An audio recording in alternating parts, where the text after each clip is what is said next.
and we ain't never got a box again. Well. I already been getting these back, but now it's time for you to get your just due.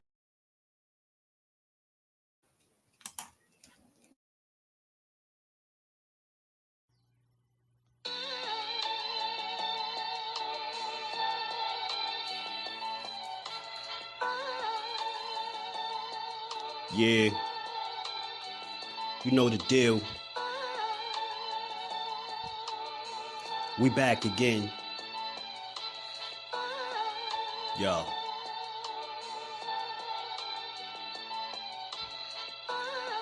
A round of applause for Jersey's finest. A lot of content creators not worthy, but they minus.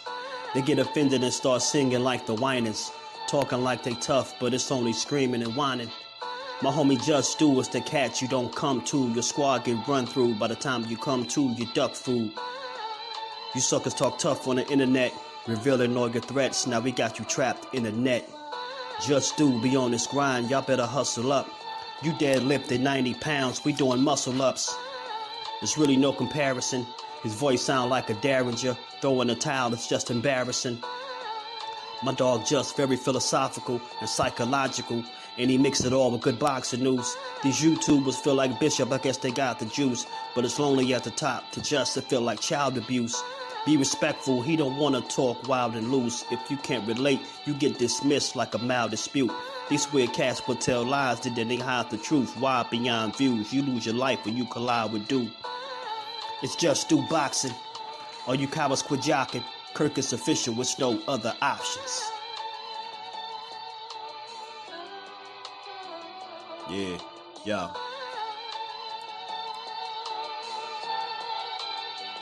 You know the deal. Judah Ben, we in the spot. Just Do Boxing, yeah. And of course, shout out to Mrs. Do, holding the whole family down. Word 'em up, word 'em up.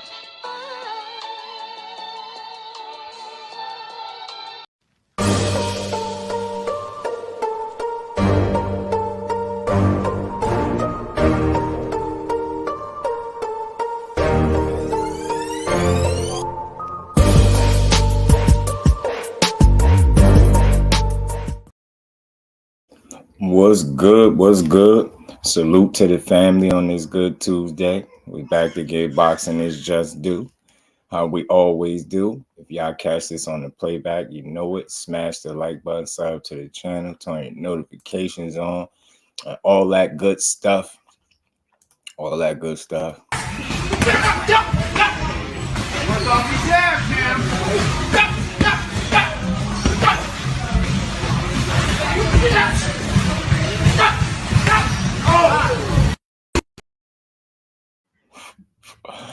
I know one thing, that clip right there better not be who I think it is. What's good with the fam? How y'all feeling, man? I'm feeling like Eddie Murphy in 48 hours. I've been having a very bad day. Lost my James Brown tape. I was in a bus that flipped over 27 times. Salute to everybody though, man. Icon Canadian. What's good, family? How you feeling? Miss Joette, peace and blessings, Queen. Mike, what's good, my bro? Mike and Mike, man, two of my favorite guys. Good to see y'all in the building. As always, Al Booger, my guy. What's good, bro? How you feeling, man? Salute to everybody in the building. Y'all smashed it like that.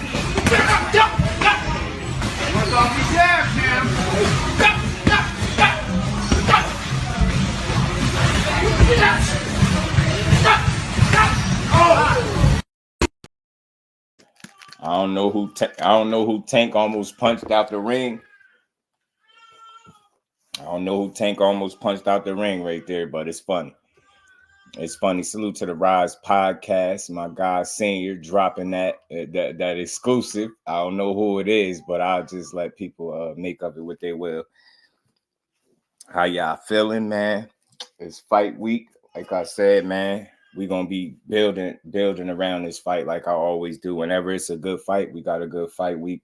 We got to talk about it and get behind the product, you know? So I'm 100% behind Devin Haney Regis Prograis fight, and I keep seeing different different people give their take and different things on the fight, and Haney himself as a fighter. So we're gonna talk about it, man. We're gonna talk about it. Abel Sanchez has some very interesting things to say in his clip. I don't know who that was. I don't know who that was, but I'm just sharing clips because I'm a content creator. Y'all lucky I ain't see it. You lucky I ain't run into the clip before I got up here and had my stuff already together. Nah, I'm just playing. Y'all know I just had fun with it, but I do wonder what made him drop that little clip right there after so long, man. It's, it could be anybody, y'all. It could be anybody. I know I did hear a story once upon a time that he had sparred with this young guy. He almost knocked him out the ring, but everybody said that was a lie. So I think it's safe to assume that can't be him, right? That can't be him because they said that never happened. Kurt Douglas, what's good, bro? How you feeling? Good to see you in the building. Oh man, that's a little funny, but man, how y'all feeling as always, man? Another fight week, another boxing build, another day to give boxing its just due, how we always do. Like I said, I got a couple clips that I'm gonna play, because I want y'all to hear what Abel Sanchez had to say about this fight this weekend, man. And everybody's been giving their takes, the different fighters to coaches, the trainers, all of it, you know what I mean? Don, what's good with it, bro? Kurt said it was that jump.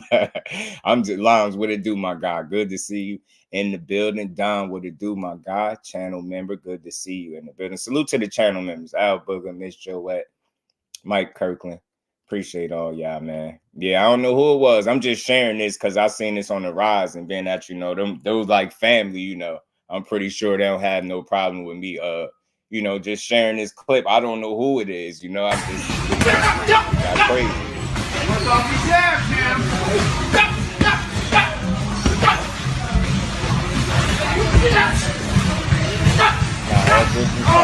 That is though. Who the hell he almost he almost whoever it was fighting for their life in there. Gertz was good with it, bro. How you feeling? Good to see y'all in the building, man. I had a rough start to my day, but we here, man, and it's always good to talk boxing with the family, man. Abel Sanchez kind of been my bad, y'all. I'm gonna be laughing this whole stream. I had a rough start, but we here, man. We here. We gonna have some fun. It's only boxing, man. Like Shakur still getting roasted to this day. In the words of Wilder, to this day, and he's still roasting my boy. I just left it chat. They still they still let Shakur have it. They still letting his ass have it, bro. He said knocked him out the ring. Bole was good, bro. I don't know who that was, but I just came to share that with y'all. And we gonna build on some good boxing, how we always do. That's my guy, man. I appreciate you always supporting the grind. Yeah, it's just so happened that it's Devin's fight week, huh? I don't know, man. I don't know if it's karma or if it's just the energy you put out coming back to you. I don't know what that is, because I know a ton of people gonna say that wasn't him. Look like Tink. Man, he can't leave B more in that clip. Deontay, he took it out on him. He said, I can't leave B more. All right, bet.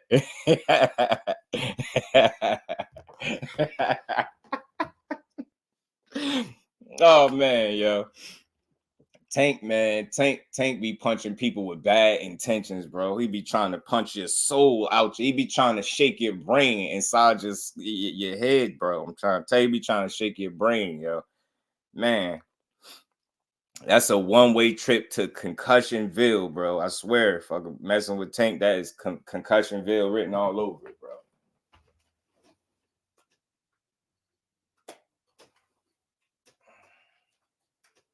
Give me 2 seconds. Just get situated.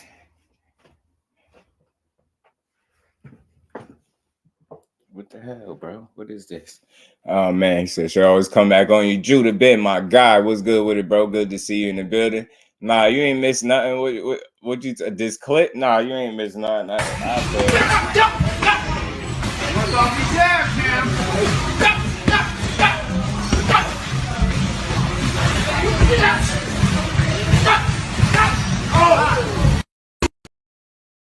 Y'all tell me who it was, man. I don't know, man. I'm just sharing. I'm just sharing clips with the good people, bro. That's it. That's all. I'm just, you know, doing my due diligence, man.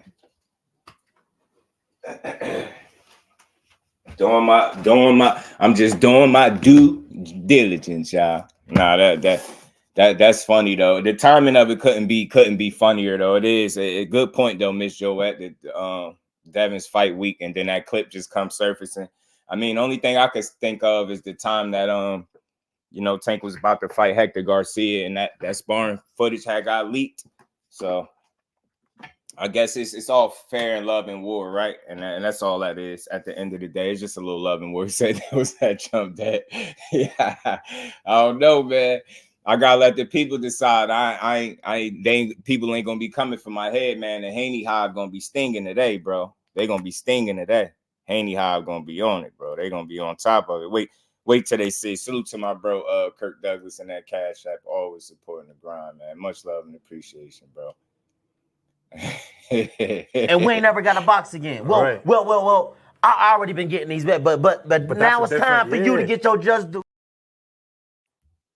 Yeah, it's time for you to get your just shoot. Salute to AB, man. I seen AB dancing today, getting his boogie on, having fun. It's good to see. See, that was Leo Santa Cruz and Pedro the Tank right there, letting them things fly. Yeah, I mean, I don't know, Bole. It just they dropped it, and you know, I'm just sharing it. They said, you know, I don't know who this was. They kind of left it open ended. So, I mean, just the way it happened it just reminded me of that story that I heard when he almost knocked somebody out the ring. But the reason that I'm thinking it's not him is because they said it never happened. They said that never happened. So they're going to be mad as hell. Boxing funny as hell, man. They're going to be buzzing. Yo, the Haney hive is going to be stinging. The hive will be stinging. Aisha, peace and blessings. Queen, how you feeling today? Marquis, what's good with it, bro? Good to see you in the building. And Haney, yeah, go ahead this week. They're going to go crazy. But they should love people like Just Do, because I'm over here bigging up the fight. I just had to share that, which I had to. Like, I had to. You know what I'm saying? But I do want y'all to hear what Abel Sanchez had to say about the fight. You know what I mean? He gave Regis, it seemed like, some tips on what he got to do to beat him. Let's just hear it. Let's hear it. I'll be listening. I say, let Shakur sign another fight soon. People thinking, bro, not who he is. Yeah, I can't wait to see it, Dante. And I bet you all those people, I bet you they won't bet against him. They won't bet against him. I tell you that. You get what I'm saying? But let's hear this, y'all. This is Abel Sanchez. This is him giving his thoughts on the fight, this upcoming fight this weekend, man. He has some interesting things to say. Let's play BN Boxing News. What's good with it, my bro? Good to see you. Regis, Prograis, Devin Haney. Say just Regis. My bad. He say rolling with Regis. Also, I like both of them. Yeah, but Regis from my hometown. Salute to Nolans. Nolans, man. Salute to Nolans. And peace and blessings. Salute to the Queen Aisha and the Cash App. Always supporting the grind as well. Salute to everybody in the building. I appreciate it. And we ain't never got a box again. Well, right. well. I already been getting these bets, but now it's time for you to get your just do. Yeah, man. Yeah, man. It's gonna be a good fight. That's why I keep I'm bigging it up. I'm trying to bring, trying to get people accustomed to this. Whenever we got a good fight, I'll speak on it throughout the week. Whenever it's fight week, and I ain't bored with this yet. I just keep hearing different takes, people giving their opinions on it. And Bozy Ennis also has something to say about the fight as well, man. I like their different takes, man. I hope that's how Regis do that. That's what they deserve. They always talking down other fighters. Hey, Kurt, we be right here for it, bro. Regis gonna park there. I feel like he gonna surprise some people. I'm gonna say that. I think they sleeping on Regis, And I just hope it ain't coming from the Haney camp. Bring something to the table that Devin is not going to be able to figure Abel out. Sanchez, y'all. No, and Regis is a good fighter. Regis is going to give him some troubles, but Devin is just more of a talent. It won't be an exciting fight. It won't be the Ryan Garcia Teofimo Lopez fight. It won't be the Terrence Crawford Spence fight, but it'll be a win for Devin Haney. It may be a decision win, but it'll be a win.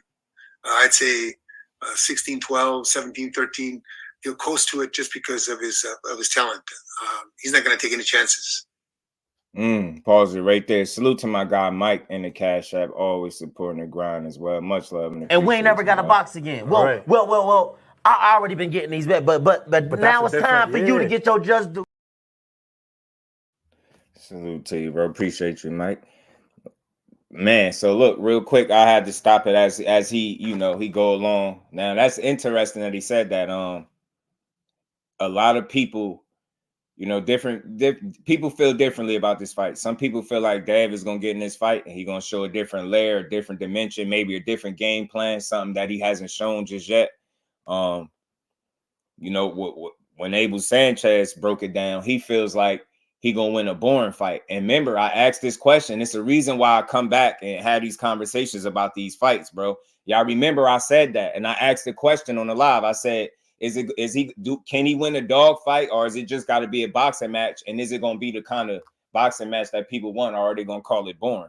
You get what I'm saying? That's the good thing about Devin Haney is he could care less about what people talking about with it being boring. You get what I'm saying? He coming to win, and that's what I expect him to do. You get what I'm saying? But like I said, Abel Sanchez seems to believe that the fight is going to be boring and he just going to win off his talent alone, his skills and talent alone, and he going to coast. So he got it. What he say? 115, 113, 117, 113, something like that. You get what I'm saying? He say he feel like they're going to coast to a unanimous decision. He don't think he going to take risks. Now, that's the thing. I think a fight like this, you have to take some type of risk. You get what I'm saying? How many risks, what kind of risks he'll take is the question. But I think when it's all said and done, he gonna take some risks because I think Regis will put him in situations where he might have to take some risks here or there. You get what I'm saying? I think he could fight a relatively safe fight. That would be smart for him. It wouldn't be a bad thing. Listen, I'm not here to knock him. It's all about getting a win, getting a W at the end of the day, and that's what I expect him to do. The more risk he take, I think the more opportunities he leave for Regis to clip him or catch him with something. You get what I'm saying? And I think just going into a fight like this and it being as risky as what it is because you're fighting a real puncher that has power in both hands. They keep talking about his left, but the dude could punch with both hands. So don't fall victim to that just left hand stuff because the man could punch with the right as well, man. I done seen him do it. So you're gonna have to be smart for sure. Tim, what's good with it, bro? How you feeling? Man, I want Regis to perform well. I want to see a good fight. Yeah, just die Regis. Well, I think he'll give you a good fight, though. For sure. DuBoxing, what's good? Salute to the plug. How you feeling? Aisha said Regis for the win. Talk to him, Queen. Talk to him. Then we'll win a boring fight. That's facts. Hey, man. And then my thing is, I mean, where did he get that 117, 113 as a score? Yeah, I think. Hold on, Bo. Let me run it back real quick. Flossy Sports TV, what's good, my bro? How you feeling, man? Good to see you in the building. I think he said that. Did he say that or did I misquote it? Pardon me, y'all, if I misquoted. Let me man, you think run it back for a second. I'd say 16-12, 17-13. Yeah, he'll coast to it just because of his talent. He did say it. He's not going to take any chances. He said, man, you think it's gonna be a boring fight? He said Devin gonna hold his ass off. Hey, man, he might. In the inside, I see him having to. I see him. I feel like in the inside is where Devin might be the most uncomfortable. I'm not saying he can't work or fight in the inside. I'm not taking that from him. I'm just saying I think with the styles and the guy that he's fighting, I think the close range will be, you get what I'm saying, or the inside to be the most uncomfortable range for him. I think that will be where the danger lies for him. I think it's very important and key for this dude to keep Regis on the outside in boxing. You get what I'm saying? Don't make this fight hard for yourself. You get what I'm saying? Or is he going to want to walk forward a little bit and give us a little fight? You get what I'm saying? Who knows? Because some of his fans saying he going to beat the out of Regis. He going to stop him. He going to beat him up. You know what I mean? He going to take the fight to him. So, you get what I'm saying? Boring not good enough. That's what people tell me. Shakur, yeah, talk shit and perform bad. Haney do the same. He getting something over here. That smoke. Mike Ron, what it do, family? How you feeling? Dre Smith in the building. What's good, bro? I gotta stop attaching boring to Devin, and I hope he doesn't fall for it. Yeah. I said that too before, Bole. And the thing is, for me, that's what they label it, right? They label it a boring fight, right? They'll label it that. But for me, it's really about getting that win. And I'm not saying I want to see boring fights, but I understand as a boxing fan and a boxing supporter that all fights are not going to be action-packed like that. I know sometimes on the night, you just going to have to go in there and get that win, and it's going to be ugly. I understand that. But given a recent performance that we just seen on a Thursday night that everybody wants to forget about, right?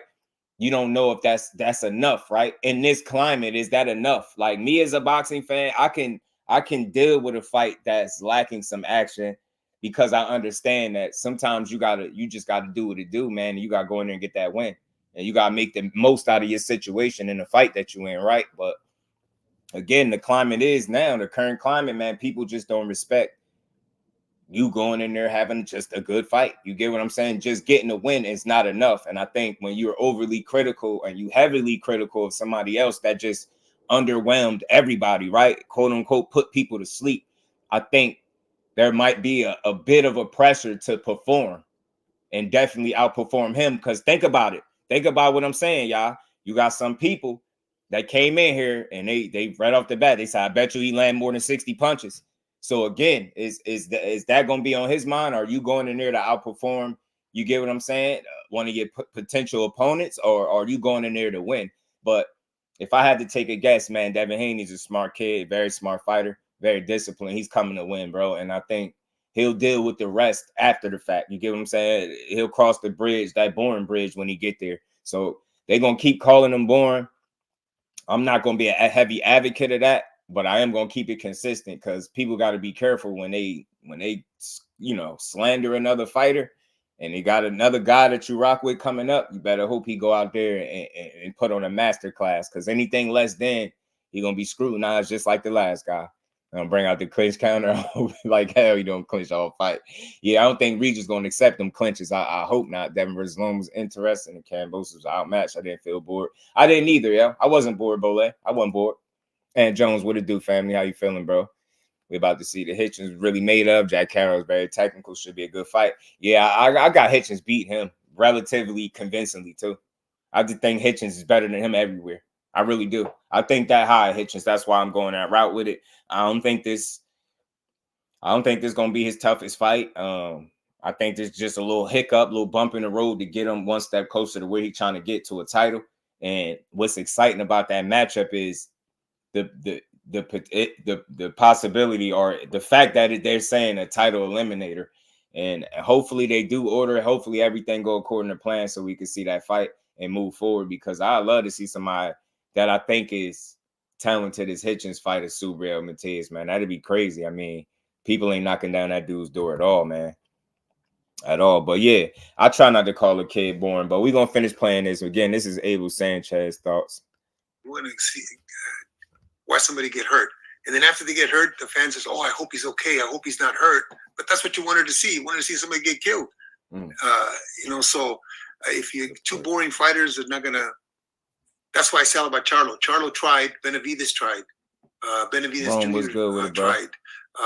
Matias tried. This weekend, right? Yeah. Terrence Crawford tried. Those are the kind of fighters that are going to sell, in my opinion. So, okay, you feel that Haney will outbox Regis. He'll stop his offense. If he gets too close, he'll clinch him up, disrupt his rhythm. Is there anything that Regis can do to win this fight? Maul him, hit him low. Do a Trinidad against Vargas. What did Trinidad do to Vargas? We knocked him down multiple times. No, he hit him low first. Yeah. Trinidad got knocked down and was being not manhandled, but was, ferocious was something else in the first couple rounds in that fight. And all of a sudden he gets hit low a couple times. Different fight. Different fight. I hear him, but I ain't suggesting that, bro. I'm not. Me as the boxing fan, the supporter, should I say? I'm not suggesting that Regis Prograis hit him low. I'm just suggesting that he do what he said in the beginning, maul him, disrupt his timing and his rhythm, fight him. I don't suggest trying to go in there and do nothing dirty because I don't want to see a dirty fight. I want to see a clean fight. I want to see a good fight. I know Abel Sanchez is, again, I'm coming from a boxing supporter, like I'm the viewer, right? Abel Sanchez is the trainer. I'm pretty sure if he was in the situation, he'd probably tell his fighter that, man, hey, go low a couple times. But for me personally, I don't want to see nobody go that route. I just want to see a clean fight and a good fight. But we gonna see. I mean, I doubt if Regis resorts to tactics like that. I've never seen him do that in a fight. And if I'd seen him do it Saturday night, I would think something was wrong. I wouldn't like to see that. Hitch vs. Catterall chess match, letting everyone know that's not going to be an all-action fight. It's not. It's not. It's going to be a technical fight. And it's, again, that's why I say it's about being a responsible viewer, too. Mike Ron. He said, Tank be giving shape-ups. You know, Regis got to let his hands go. Absolutely, he do. He scanned Regis, the #1 fighter. Joe, what's good with it? I think Regis, I think why you can look at him as a #1 fighter at 140 over a guy like Jack, I mean, obviously like Josh Taylor or even Teofimo, even though I know he beat Josh Taylor, I just feel like, you know, Prograis been there his whole career and he's a 2-time champion. I think that makes him a bit more proven. So I think he's still one of the guys hands down to beat at 140. Adam, what's good with? I want to see Canelo. Please don't knock me out. Alvarez versus David Benavidez. Yeah, man. I love to see it. Thrill Hill in the building. What's good, my bro? How you feeling? Let's finish hearing what he had to say. But again, y'all, like, I don't want to see no dirty tactics.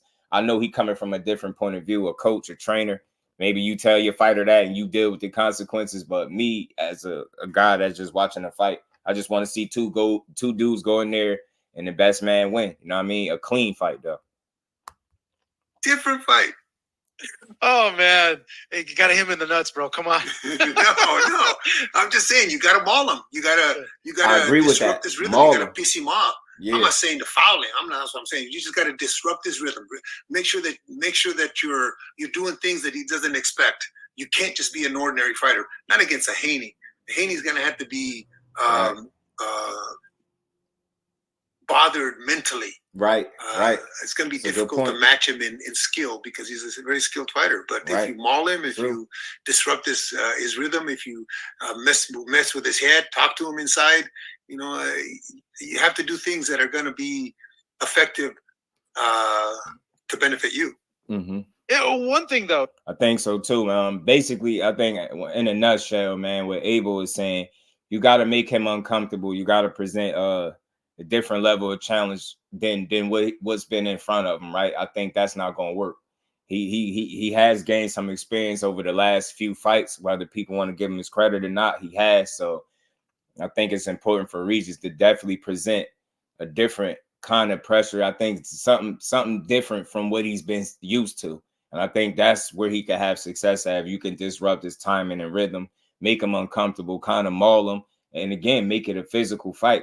Because that's not typically the kind of fight that he's looking to have. So, of course, that would be a method or, you know, an area of, you know, focus, I think, for Regis to obviously go in there and you want to try to make this young guy as uncomfortable as you can in the ring while he's fighting you. You get what I'm saying? Frequent Flyer in the building. What's good, bro? He said, hey, knows use the time stone. Yeah, the fight already. You a fool, bro. Haney Prograis would be a great fight. Facts, Adam. Absolutely. Hitchins fight Carol. I hope Antoine gets an eliminator against Sandor Martin. That'd be peace, man. That'd be perfect. That'd be perfect, Bole. These days, it's closer the more they disrespect Regis. Remember, they said Devin wouldn't take the fight. Yeah, it all depends on who you're talking to. People flip-flop, man. Again, if you flipped on Regis after the Zarilla fight, listen, I feel you, but I don't feel you at the same time. I'm not that guy. I still believe you got to show me that he's not credible. He's not the guy to beat. You know, and I feel like one performance has nothing to do with the next. I feel like this fight going to look different than a Zarilla fight. I feel like there's going to be more action in this fight. I feel like more mistakes going to be made in this fight. I feel like this opposite somewhat of what Abel Sanchez thinks. I do think Haney will take risks in this fight because I think he'll have to. You get what I'm saying? Especially if he wants to not just win, but make a statement. And they're looking to make a statement, they said. So I think you don't have to knock him out to make a statement. I think you can get in there and really like make the fight convincing. You know what I mean? And just go for it. You know what I mean? Bozy said at some point Devin gonna have to fight Regis. Yeah, he absolutely. I agree. And still TV in the building was good, bro.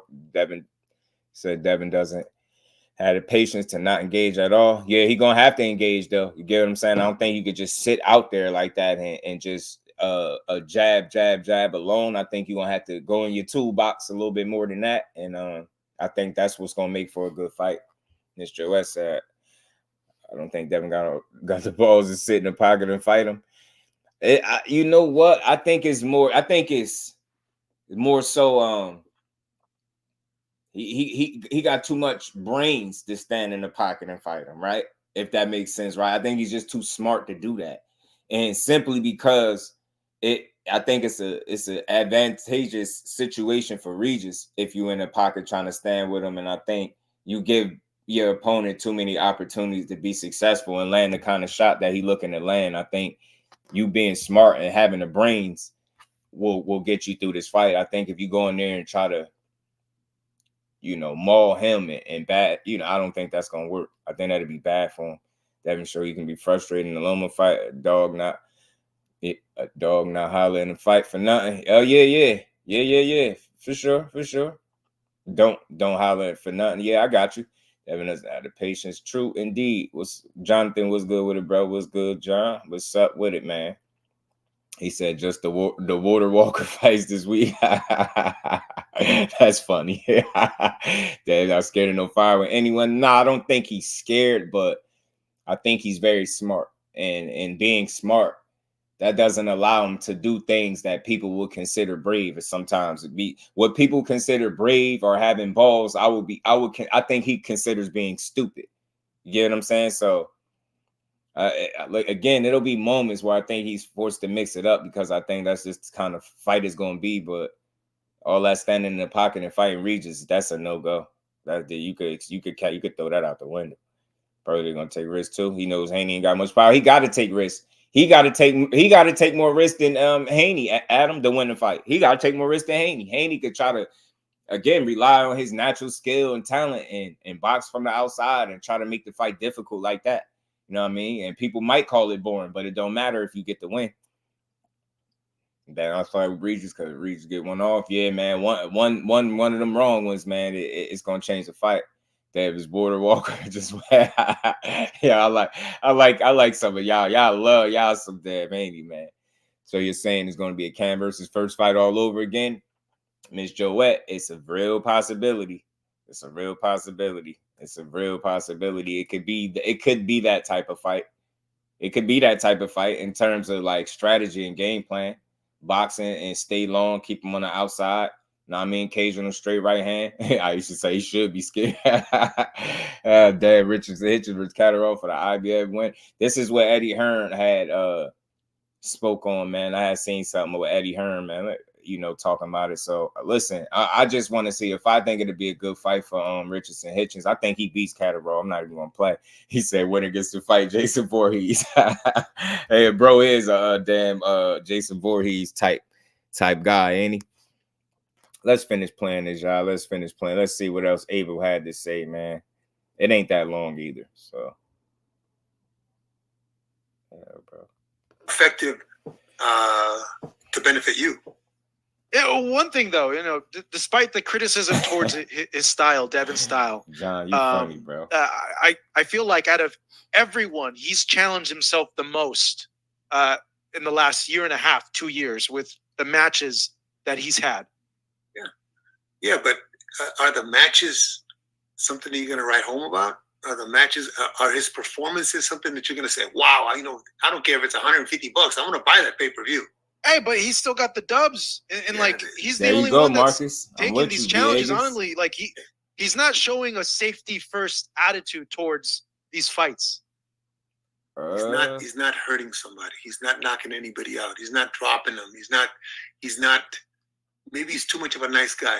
Nah, Maybe it. that's what he's too much of a nice guy, and that projects through the TV, and people say, "Hey, what a nice guy he is." Yeah, he's got a lot of talent, but would I pay to see him again?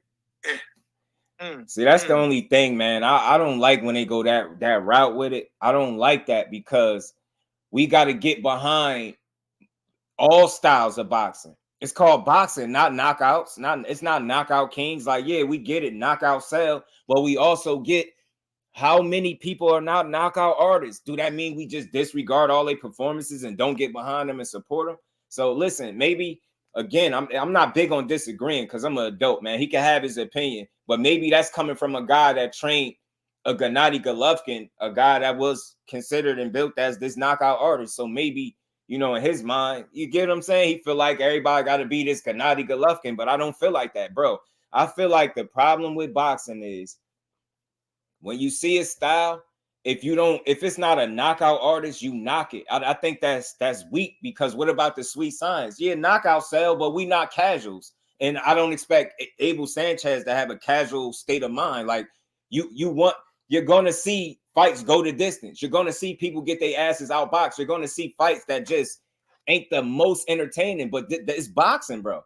Everybody not gonna be this knockout artist. Everybody can't be Gennady Golovkin, whose career is manufactured for him to look like this knockout artist that, if you really want to be honest and you ask some real people, they don't think he was much of a knockout artist either, because whenever he stepped up in competition, he never knocked out no elite level competition, is what I'm saying. So is he truly a knockout artist, or is he a guy that y'all manufactured into a knockout artist? And no slight shade to Gennady Golovkin, but I'm a little bit annoyed with this. Will we pay for it again? So again, let me speak on that, because I am a paying customer, right? He's saying is the performance is something to write home about. I don't give a damn. Just like Marcus Villegas said, he got the dub. I think that's what really matters. He got the dub, and would I pay for it again? So I'll say this, right? I seen the two Kambosos fights. I seen the Lomachenko fight. I paid for the Lomachenko fight. I'll pay for this fight against Regis. So in my opinion, if you asking me, would I pay for it again? Yeah, I'm gonna pay for it again, because he's a good fighter. And you get behind good fighters. Everybody's not going to be this knockout artist, bro. Everybody can't triple G they way to a victory, bro. So, again, I just think, I don't know. I can't knock him for how he looks at it, but it comes off a certain way, because you really not having nothing positive to say about a guy that just was an undisputed champion and is constantly winning. It kind of rubs people the wrong way when it comes across the ear. Like, you really ain't have nothing decent to say about him at all. Like, I'm not saying you killing him, but you don't have nothing decent to say about him. Like, you gotta get a man more credit than that, bro. You train other guys outside of Gennady Golovkin, and not all those guys were knockout artists, bro. So again, it's called the sweet science. It's hit and not get hit. And again, does he do that very well? He does that very well, man. So you just gotta give him his credit, bro. Gotta give him his credit. I ain't disagreeing, but I just got a different train of thought when it comes to getting behind the pure boxers in the sport. Devin Haney is a pure boxer. He's been that from the very first time you've seen him. Why would you expect him to be a knockout artist now? You get what I'm saying? Like, come on, man. That's like a casual way of thinking. Everybody can't be that knockout artist. Everybody's not a born puncher, bro. But he's a born boxer, though. He can box his ass off. You get what I'm saying? I can see if he couldn't fight, bro. If he couldn't fight, if he couldn't box, maybe I'd be on his case. But nah, bro, he can box his ass off. So again, it's like, listen, though. He says all of this just to pick Haney to win, though. So really, like, again, that's why you could take this with a grain of salt, and it comes off kind of like you hating, because the end of the day, you say all of this, but this is the guy that's still going to win. The guy that you saying nobody's going to pay to watch. Would you pay to watch it?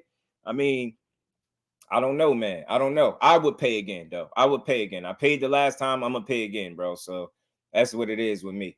And I ain't necessarily paying to see him lose, because I ain't never bet against him in none of them 30 fights he had. You dig what I'm saying? Remo, what's good with it, my bro? He said, you there to see him, you there to see him lose Floyd 2.0. I don't think it's that deep yet. He hasn't captured the imaginations of the people. You got to have a different level, respectfully, a different level of popularity for it to be like that. Now, don't get me wrong, Joe. I do think there are people that's showing up to see him lose. I do. And just like with any fighter, I think he got a number of people that, you know, truly, genuinely showing up to see if he lose and get beat. King Judah, what's good with it, bro?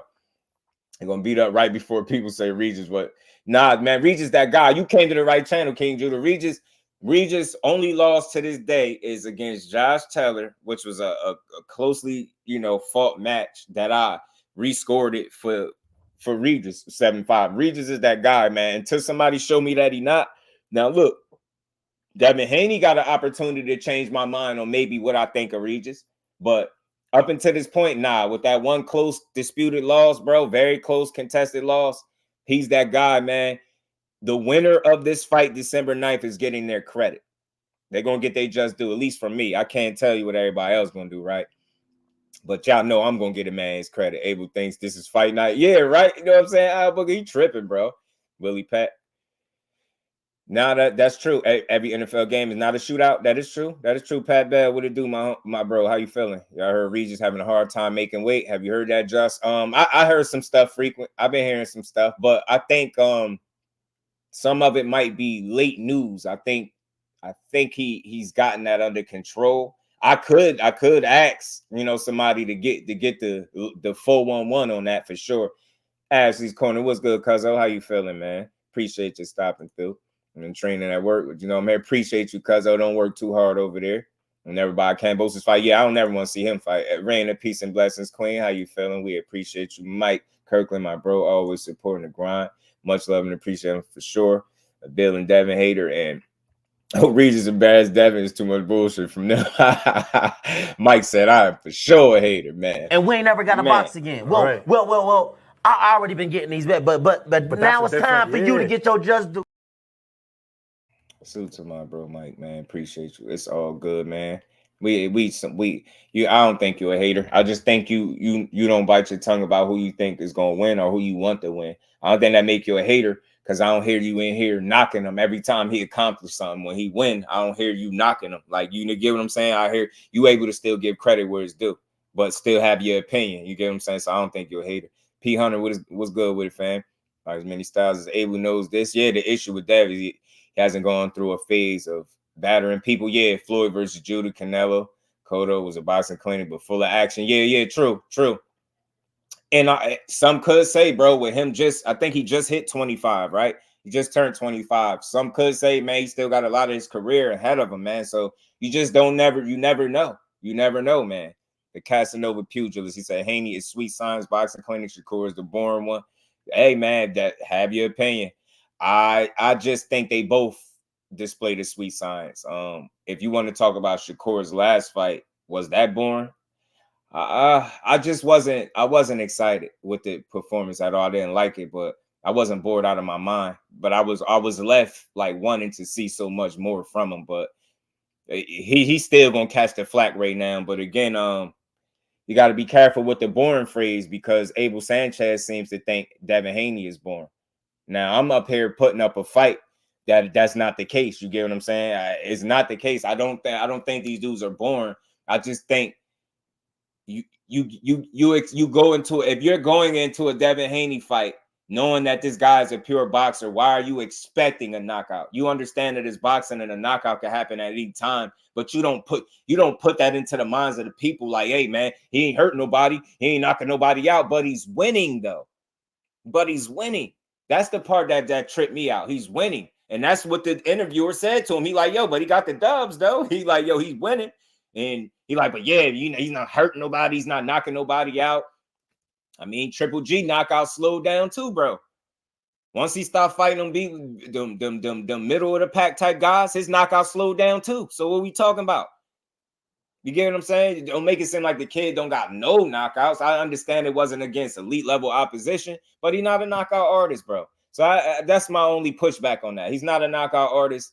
I can't sit up here and paint a story like he's supposed to be one. He's just not, but he's a pure boxer, man. That's what he's, a hit, not get hit guy. I ain't saying he got that most exciting style, but I'm not going to call him boring. I ain't going to call him boring. I've seen several of his fights that gave me some excitement. Thing would say Devin Styles, he choosing solid ops because he was fighting cans. Still would make sense, right? Style, he looked like 27. Yeah, he like 25 now. People hoping Regis pull it out. Lucky punch. Abel wants Regis to hit him low. Yeah. People are saying. He said people are sacrificing goats. That's wild. Sacrificing goats is wild, man. I think Dab is boring, but I know he can't punch his way through a paper bag. Oh, you don't think he's boring? Can't listen to him. He helped Triple G duck Ward. Yeah, you know it. People who think pure boxers are boring don't understand the sport. But you know what, King Judah? I think they do understand the sport. Now, some of the fans might not, but people like Abel Sanchez, come on, man. He trained some boxers. He trained some boxers before, bro. You get what I'm saying? Not everybody that he ever trained was some type of Triple G manufactured knockout artist. No disrespect to Triple G. I see what I see. You know what I mean? But not everybody was that. So I just think when you're in position and you're a hands-on guy and you have experience in this game, I think you have a responsibility to educate the people better. Like you could say, look, man, his style ain't my style of fighting. You know, I don't prefer it, but you know, he still get his job done. You get what I'm saying? He did compliment him for some of the things, but he spent a considerable more time knocking him. So pure boxers are boring. Yeah, man. He understands the sport though, bro. He just, you know what I mean? Flawless mentality, Dr. Mark. Salute to the OG. How you feeling, Devin? Not vision enough for my liking. I get you. They people throw that at me with Shakur. They'd be like, he just don't believe in himself. He's scared. He this, he that. He's a solid fighter like that. I don't see the generation talent I see with Tank, Shakur, and Abdullah Mason. I feel you, Don.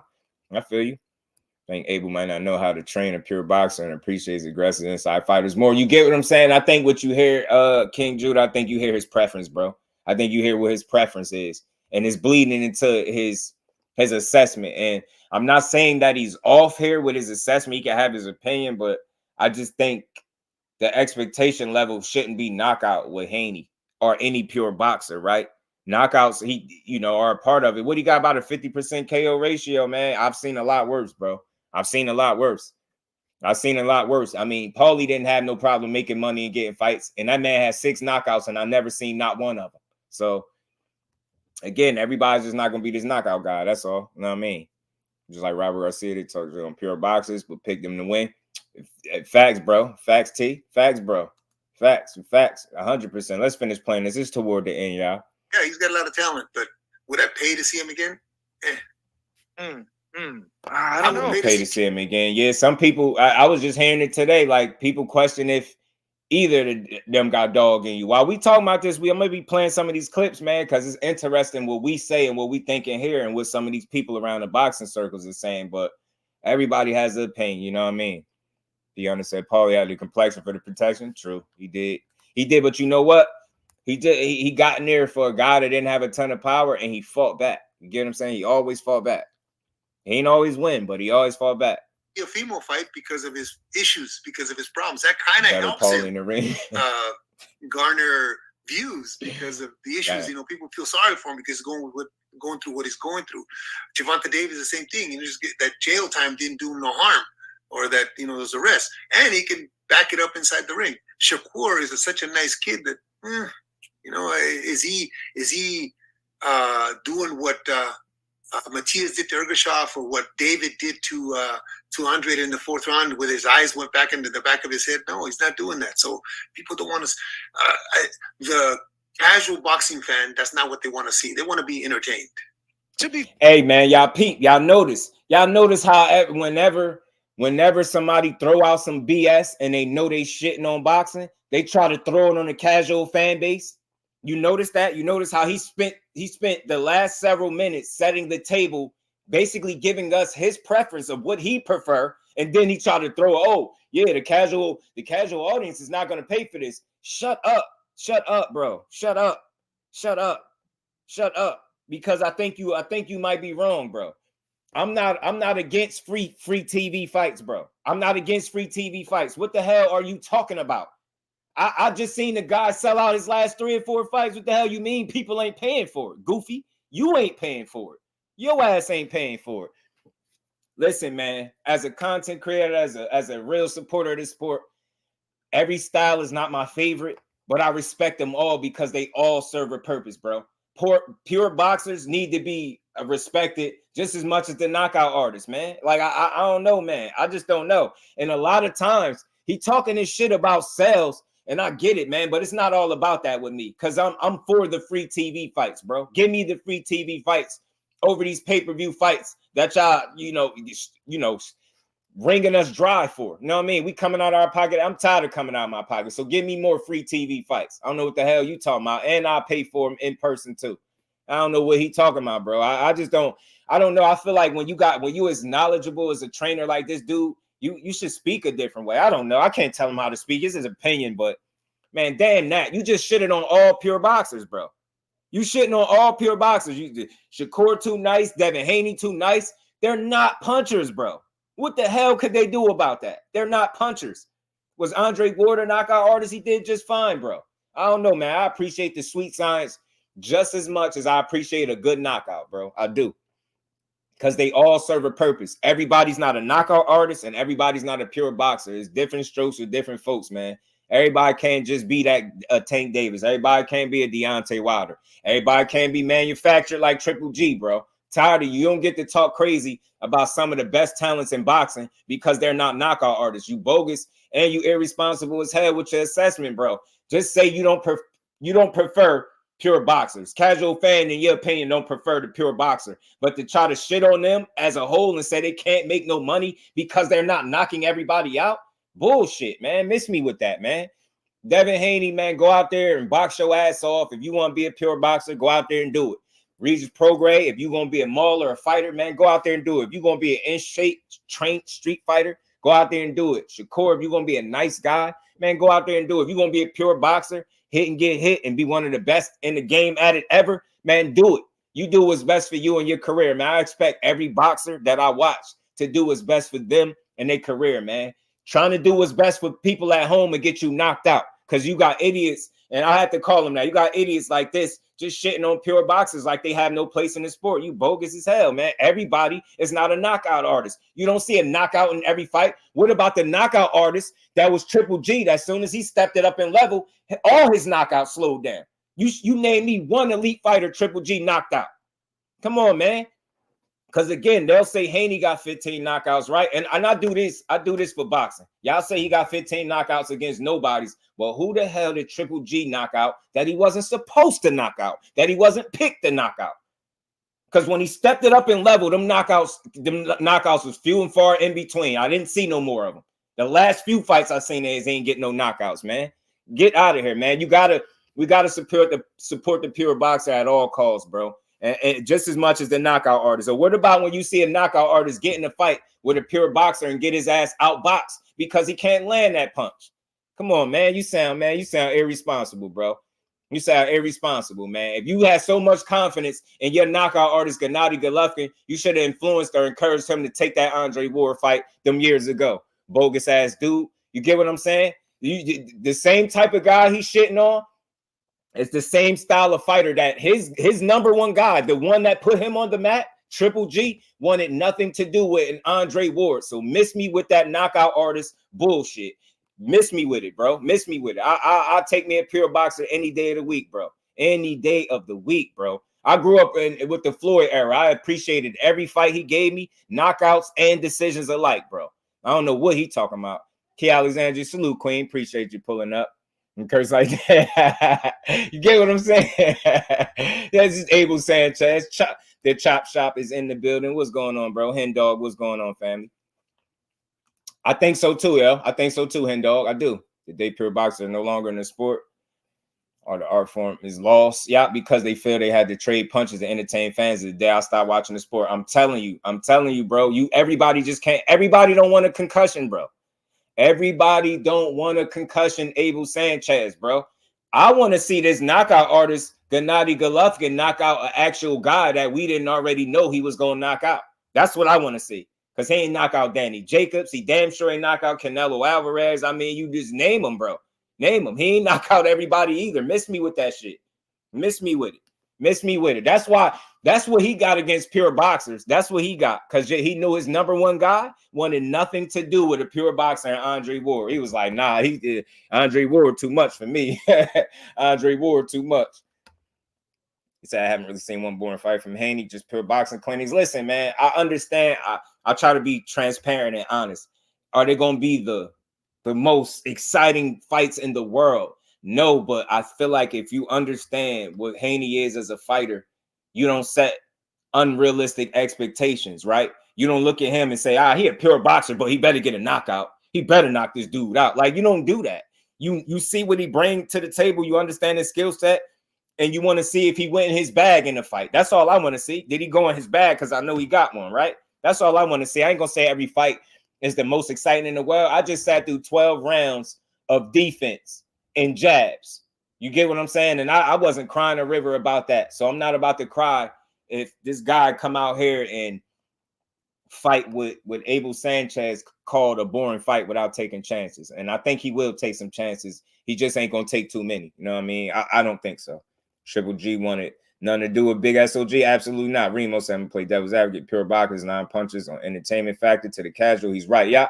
Some of those kids, the pure boxers, have ambitions to be pay-per-view stars, which would be hard. And I think the more, Remo, I think if we get, and you're exactly right, I agree with you. I think if we get more people behind all styles of boxing, I think boxing as a whole win.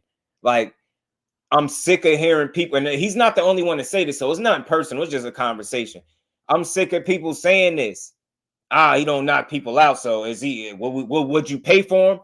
I find it to be very convenient how some of the fighters, some of the best fighters that we have in boxing are not knockout artists, but you know who they are, the melanated fighters. And I find that very convenient that people continuously expect them to be knockout artists when they are not. I mean, Deontay Wilder is the epitome of a knockout artist, and they still hated him. So miss me with this knockout artist bullshit, because when that guy gave you, 40 straight KOs, what did they do? They bashed him and said he fought all bums. So again, man, you damned if you do, damned if you don't. Miss me with that knockout artist bullshit, because we got Wilder. And yeah, we see how people shitted on him the first time he lost, man. Miss me with that, man. Pure boxers have a place in the sport of boxing just as well as these knockout artists. Even more so, the pure boxers have more of a place, in my opinion, than the guys that sell the tickets. Why? Because they're the epitome of the sweet science. They display the sweet science at a high level, and they mess around and get a knockout too, man. Yeah, I love to see people box. I love to see people do what it takes to get a win, bro. Because I could just imagine from the outside looking in how hard it is to continuously be on the top of your game, fight after fight after fight after fight. When everybody going against you, or you got people rooting against you, I can imagine how tough it is. So I love to see boxers box, and I love to see fighters fight. I love to see punchers punch. I love to see knockout artists get knockouts. But I love to see a pure boxer embarrass you. I love to see that. I love to see ass whoopings that way. You know what I'm saying? Punches, pure boxers, by calling them boring or horrible fighters. Facts, Quay. Facts, bro. Facts. Just what if Kambosos knock out? That'd be wild, frequent. That'd be crazy if he did. There's not step. There's too much step backs when someone engages with him. That's why it gets boring. Haney will counter and find angles to box when someone engages. That's why I have Haney the better boxer. Hey, look, Casanova, is nothing wrong with your opinion. I'm not here to change it. I respect it. I rock with you. Mello, what's good with it, bro? I think that I could kind of put you on the spot a little bit, right? They just had a couple fights ago, the same fighter that you're saying is the better boxer, and you're making a case for how he engages, is the guy that they had a clinch count up in one of his fights. They had a clinch count up because every time they said he got in close, all he did was hug. Jab, jab, hug. I was against the clinch count because it's more of an effort to discredit pure boxers. It's not about Haney, just the fighter. It's about giving credit where it's due. And I felt like putting a clinch count up there was a way to kind of highlight his weakness or where he's not the strongest at. Oh, well, you see all these clinches? See, he ain't got no inside. I know what they're doing, so I'm not a fan of that. You get what I'm saying? But if I asked you to look at Shakur's last 4 fights before this one, could you tell me that he don't engage? Could you tell me that the fights was boring? Because I was at the last 2 outside of this one. You get what I'm saying? I seen a guy that was willing to engage and fighting guys right in the pocket. So again, I don't know how many of his fights you've seen. I know the more recent one is burning in our memory and we hate it. But if you're gonna tell me a guy doesn't engage based off one fight, I'm gonna have to say that I think you need to take another look at who you critiquing and what he actually does, because the last 3 to 4 fights he spent in the pocket. You get what I'm saying? He spent in the pocket, not using his legs. You get what I'm saying? So I don't know. Hope Kambosos KO's Loma. That'd be crazy if Kambosos KO Loma. Salute to the OG Vlogs mentality, Dr. Mark, always in here supporting the grind, shouting out everybody. Much love, Dr. Mark, always dropping them gems, man. The clinch count was bogus. Yeah, the clinch count. I just think it's in an effort to discredit a quality fighter, and I'm always on the side of boxing. I don't care what fighter it's in favor of. I'm in favor of, you know, lifting up the sport. I think when they do shit like that, it just takes away from fighters. It's a ton of guys that clinched a lot. You get what I'm saying? Kambosos, it clinched himself. You get what I'm saying? They ain't had no clinch count on him. I knew what they was doing with that. I knew what they was doing. That's my only pushback to it. It's not like you trying to educate the people. You trying to take a shot. You get what I'm saying? In live time against a top fighter. And I'm starting to see a pattern with y'all. It's every time one of our top fighters, think about it. So you get the shit on the style of Devin Haney and Shakur Stevenson and say they both too nice. But Tank Davis and Regis, shut up, man. Shut up, bro. Everybody not going to be Tank Davis. How many Tank Davises we got in boxing today? Because the last time I counted, I got one to my count. So I miss me with the Tank Davis and Regis Prograis. Again, man, it's a lot of things he don't do well that other fighters do that would cause him problems. And he going to run into some of that Saturday night. B-Dog was good with. I fell asleep during the first Kambosos fight. Honestly, I feel you. Some people say it. Some people say it. Fight Borns when a lot of the rounds look the same. Yeah, B-Dog. Just not a, and you don't see nobody getting their ass whooped. But I'll say this. I feel like this, right? You got these pure boxers are naturally, like, I think the defense first, safety first kind of guys. So I think to ask them to reinvent themselves overnight and just be this all around, you know, come forward guy, I think that's asking too much, man. But for Haney to be a pure boxer, I have seen multiple fights where he's came forward on the front foot to try to be more exciting, to be more aggressive. I've seen it, more assertive. I've seen the thing, same thing with Shakur. But I think what people are expecting is to see it every single fight. You get what I'm saying? Like, I've seen Tank Davis use his legs in fights. You get what I'm saying? He got all the power that anybody could need at lightweight. I've seen him use his legs in fights. Do you knock him for that? Like, that's just a part of boxing, bro. It's what makes you rounded. You get what I'm saying? Like, I don't have a problem with guys showing their skills in the ring outside of just showing that they can punch, man. Because, again, the sport ain't called punching. It's called boxing. You get what I'm saying? I think what makes it the Yoshino fight, I was fighting HEARN were clinics. I enjoyed them and still rewatched them. And I could tell you De Los Santos was just brutal to watch. I don't know. De Los Santos, I'm with you there. I'm with you. But Nakatila, man, he dropped the dude, outboxed him clean for 12 rounds. I just think a lot of people really don't remember that fight. I think they just going off what the headlines say. I think a lot of people really just seen the highlights. I really do. Because those two fights are nothing the same. He used way more offense than Nakatila fight, which is why he actually dropped him twice, but just got credit for one of them. I think one of them might have been like a slip, but he definitely got credit for a knockdown. So I always thought the offense was way different in that fight. Loma Saw from Ryan with the Emperor on this one, y'all. Loma about to beat his ass frequent. Loma about to kick his ass, bro. Loma about to beat his ass. But I had to go on that little tangent, man. Y'all pardon me, man. I do this from time to time.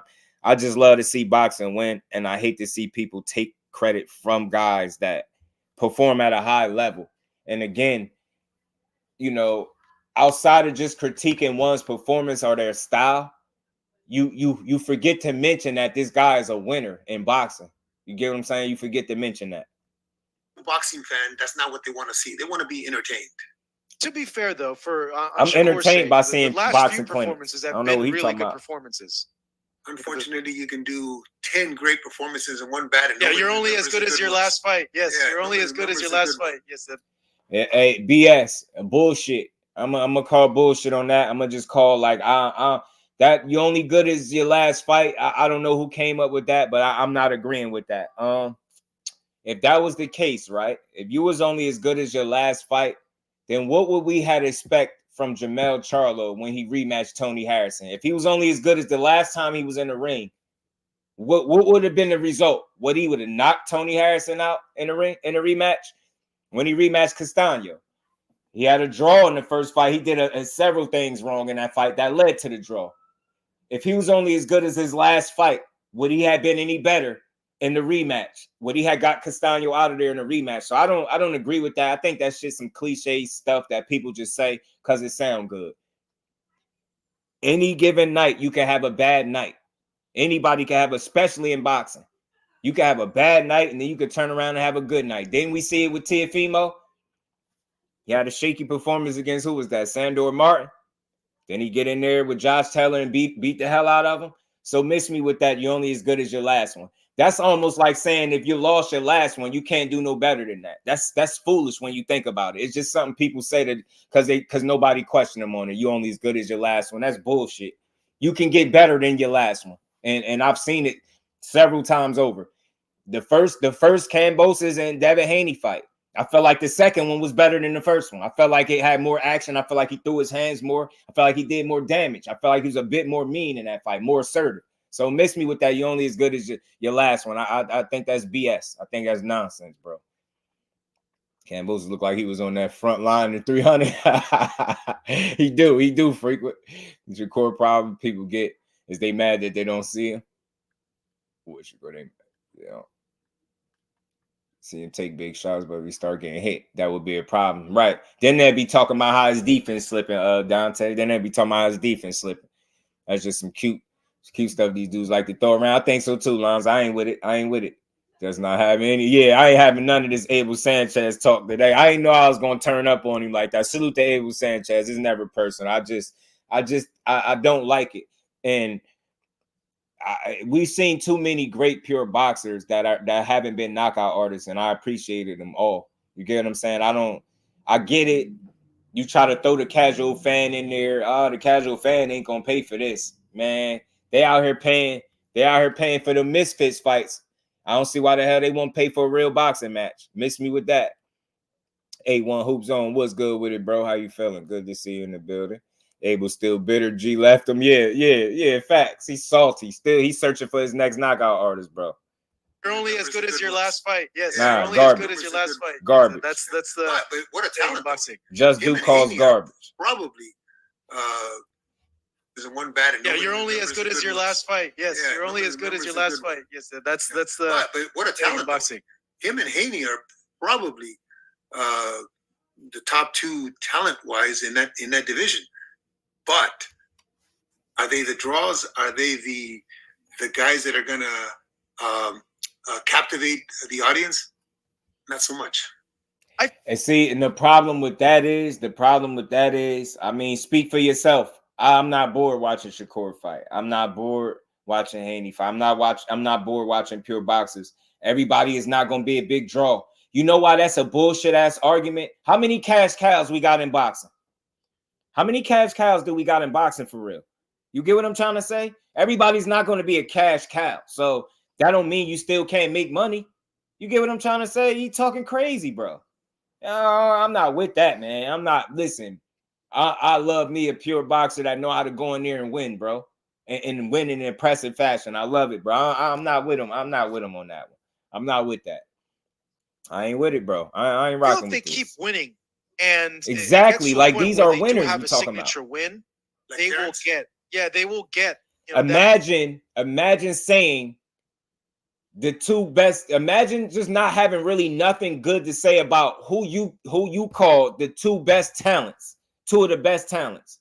And I know he had a little slip of the tongue, Al Booger. He had a little slip of the tongue because Haney ain't even at 35 no more. But I know what he's saying. Boxing wise, I know what he's saying. I know what he's trying to say. You get what I'm saying? But I think he kind of missed the mark right here. He missed the mark a little bit with this. He missed the mark. Respect that fan base. That fanfare. Yeah. Timothy Bradley to me was one of the most boring fighters that I ever saw early in his career. Then I saw him fight. Who? And they will get, that respect, that fan base, that fanfare. Yeah. Listen, Timothy Bradley to me was one of the most boring fighters that I ever saw early in his career. Then I saw him fight Providnikov at the I think it was Carson StubHub Center. Yeah. I became a fan. Seriously, I became a fan because of how he fought. He was outgunned. He was probably outmuscled, but he fought a fight that, what a fight. Now, that he went so crazy and got hit with too many shots, yeah, I didn't like that too much. But the fact that he made it a fight, to me, I became a fan. I became a Timothy Bradley fan. Yeah, but that's not, that Provodnikov fight. Think about what this guy is sitting up here talking about. So, just so I'm hearing this correct, you want people to go, so you want Shakur and Devin Haney to go into their fights and produce a fight that would lead to a concussion? You want them to be running around with slurred speech for a month, balance off, urinating blood and all types of shit. This is what you want them to do. So you telling me, in order for you to be a fan, so in order for him to be a fan of Timothy Bradley, the hell with him being a phenomenal boxer, he was a hell of a boxer. So you telling me you was bored with Timothy Bradley because he wasn't going in there getting concussed. Then the first time he fought Provodnikov, or when he fought Provodnikov, which took years off probably his actual life and his boxing career, you became a fan. I find it very convenient that you're only shitting on a certain group of fighters, and they're all good boxers. And because none of these guys are knockout artists, you shitting on all of them. So for us to be a fan, or for you to be a fan of certain fighters, they have to become concussed in the ring for your entertainment, bro. And you're probably not even buying the fights. Man, get your ass out of here, man. Get your ass out of here, bro. And nobody about to go in the ring and get concussed, get their life shortened for nobody entertainment. Man, that's not boxing, bro. It's entertaining, but it's crazy. It's very risky. That was the dumbest, by far the dumbest fight Timothy Bradley ever had. Ever. It was stupid. It was dumb as hell for him to go out there, and he knew it was. That shit almost backfired. And it didn't work out in the long run. Slurred speech. Your balance was off about a month. You seeing spots. Your vision was messed up. You getting headaches and migraines. Man, I hear it might be a chance this dude might still be taking medication or something from that. That's wild, bro. Nah, bro. Shakur and Dad, man, y'all do what y'all do, because this dude trying to see y'all knocked out cold, bro. I think Loma gonna beat Kambosos convincingly, bro. I really do. I think Loma gonna beat his ass. LaMarcus, what's good, family? How you feeling? After seeing a guy get his head bashed in, it's crazy, bro. It's crazy, bro. 10 worst performance. In fact, it was his worst performance, B-Dog, because it almost backfired. And if it wasn't for the shape that Timothy Bradley be in, if it wasn't for the shape that man be in the him having a damn good chin, man, he'd have been knocked out. He still was. He was knocked out on his feet. That was the dumbest thing Timothy Bradley ever did in his career, bro. And it almost backfired. Bro. And in the long run, it did backfire, because that was like I said, that was the worst thing he could have ever did, bro.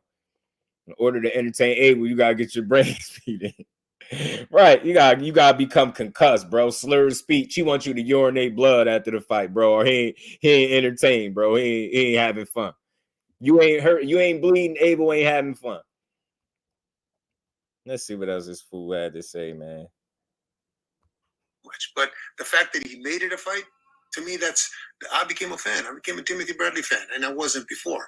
I know he don't care about what I think, but I mean, that's what the casual fan and the fans want to see. They want to see warriors inside the ring. They're putting themselves in that position.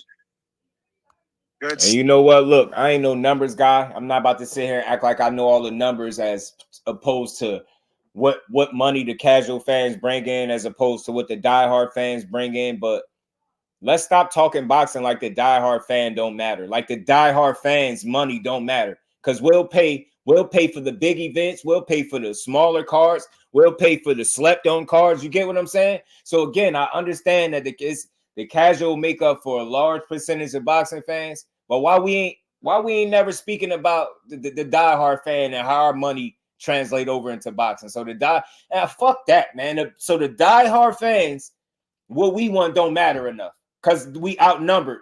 Consensus will tell us we outnumbered by the casuals, right? So that means what we want don't matter. I think that's bullshit, man. I don't like that either, man.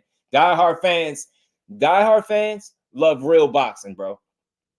If a knockout comes with it, then great. Icing on top, cherry on the top, icing on the cake. But if I see a pure boxing match and somebody get their ass outboxed, outpointed, I'm cool with it. I'm cool with it, bro. I'm cool with it. That's why it's more than one way to win a fight, bro. Knockouts ain't the only way to win a fight. And like I said, and I'm going to say it again, last time I checked, Triple G ain't knock everybody out either. He ain't knock everybody out either. And that knockout streak went to shit as soon as he stepped up competition and started fighting people that you didn't expect him to knock out. Damn, man. Miss me with that, man. Give these dudes their credit, man. Salute to the pure boxers, Richardson, Hitchins, the Devin Haney, Shakur Stevensons of the world, man. Salute to them, man. And salute to the knockout artists as well, man. The KO artists that can box as well. Know what I'm saying? He said if he dies, he dies. Looking at his life for real, bro. Bradley had to go to war. So I'm telling you, bro, it's only, hey, Deontay, facts, bro. How many did you see after that? He said they don't care, Just. They don't. How many wars did you see after that? Timothy Bradley, I'm pretty sure if he probably could have did that over, he would. Like, that was the single-handedly dumbest decision he ever made in his career, to go in there and brawl with Provodnikov. Because it ain't like it made you so much more money after that. Your money was, your legacy was what it was, bro, with or without that fight. You know what I'm saying? Or keeping the sport alive, man. The casuals only show up for the events. B-Dog, drop some fire on them, bro. Next they will say, just take the gloves off. Why you can't just fight? Let's get ready to mouthpieces while we at it. That's funny. That's funny. Hey, want the boxers to die hard. I'm telling you, bro. Now, for real talk, frequent, he tripping, man. Abel bugging out, man. Abel tripped the hell out, man. Abel done bumped his damn head, y'all. Abel done bumped his head. Arena Abel done bumped his head, Queen. I'm telling you, that just, no matter what the diehards not going anywhere. Yeah, that's why we are diehards. And that's why we matter, LaMarcus, because we here through the thick and thin. Like I was just saying, we here for the events. We supporting them. We here for the smaller cars. We supporting them. We here for the up-and-coming prospects, fighters. We supporting them. You get what I'm saying? I get it, man. Y'all speaking always about the dollar, but casuals ain't the only ones that spend money, man. I've been spending my money well before I had this channel, bro. And I'm gonna continue to do it. And I ain't never been no damn casual. So miss me with that, man. Our dollar count too, man. That's all I'm saying, bro. My only problem with the pure boxers, they never mix it up with each other. Some do. Kai Jen, what's good with it, fam? How you feeling, bro? They do. Some do. You know what I mean? Some do. And you know what? As well as you say that, sometimes these knockout artists don't want to get in there with the pure boxers, and the way they get out of it, like bro mentioned earlier in the chat, is they say they born, so they don't even have to fight him. If you say just say I don't want to fight without saying I don't want to fight. Just call somebody born. You know, it's not gonna make no money, so I shouldn't fight him, man. Get out of here. So just because somebody don't generate the most money possible means you shouldn't fight him.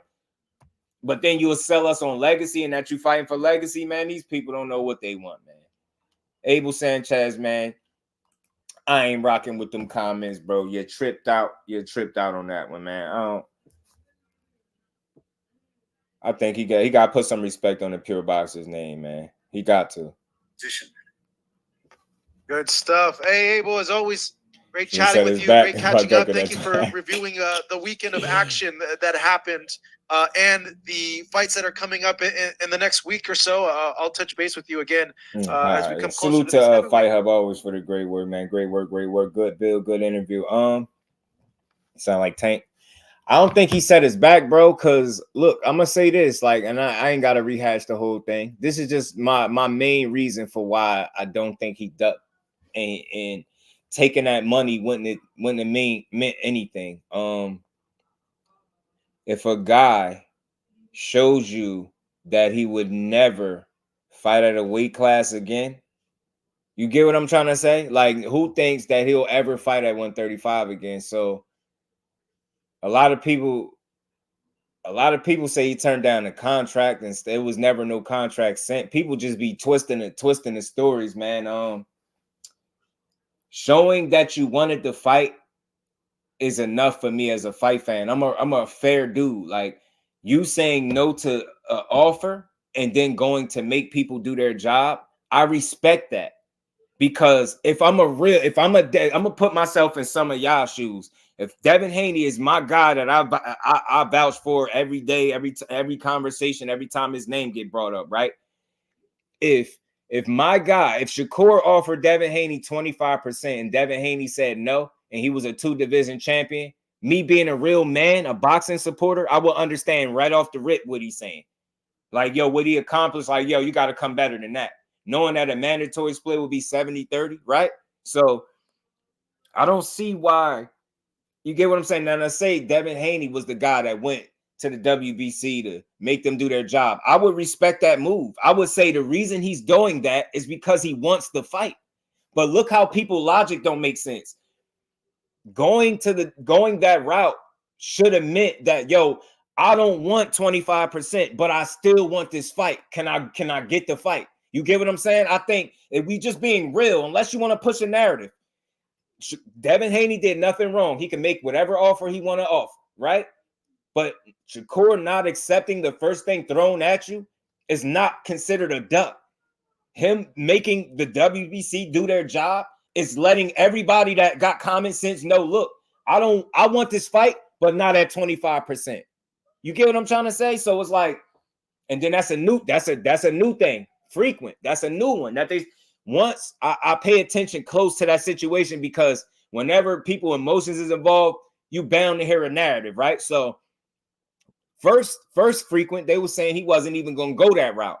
They was like, why didn't he go to the sanctioned body? Then when he did it, they said he took too long, right? He really don't want to fight because he took too long. Then once he do it, and it's they write the letter, then they say they move the goalpost some more, and they say, yo, he was asking for 50-50. No, he was not.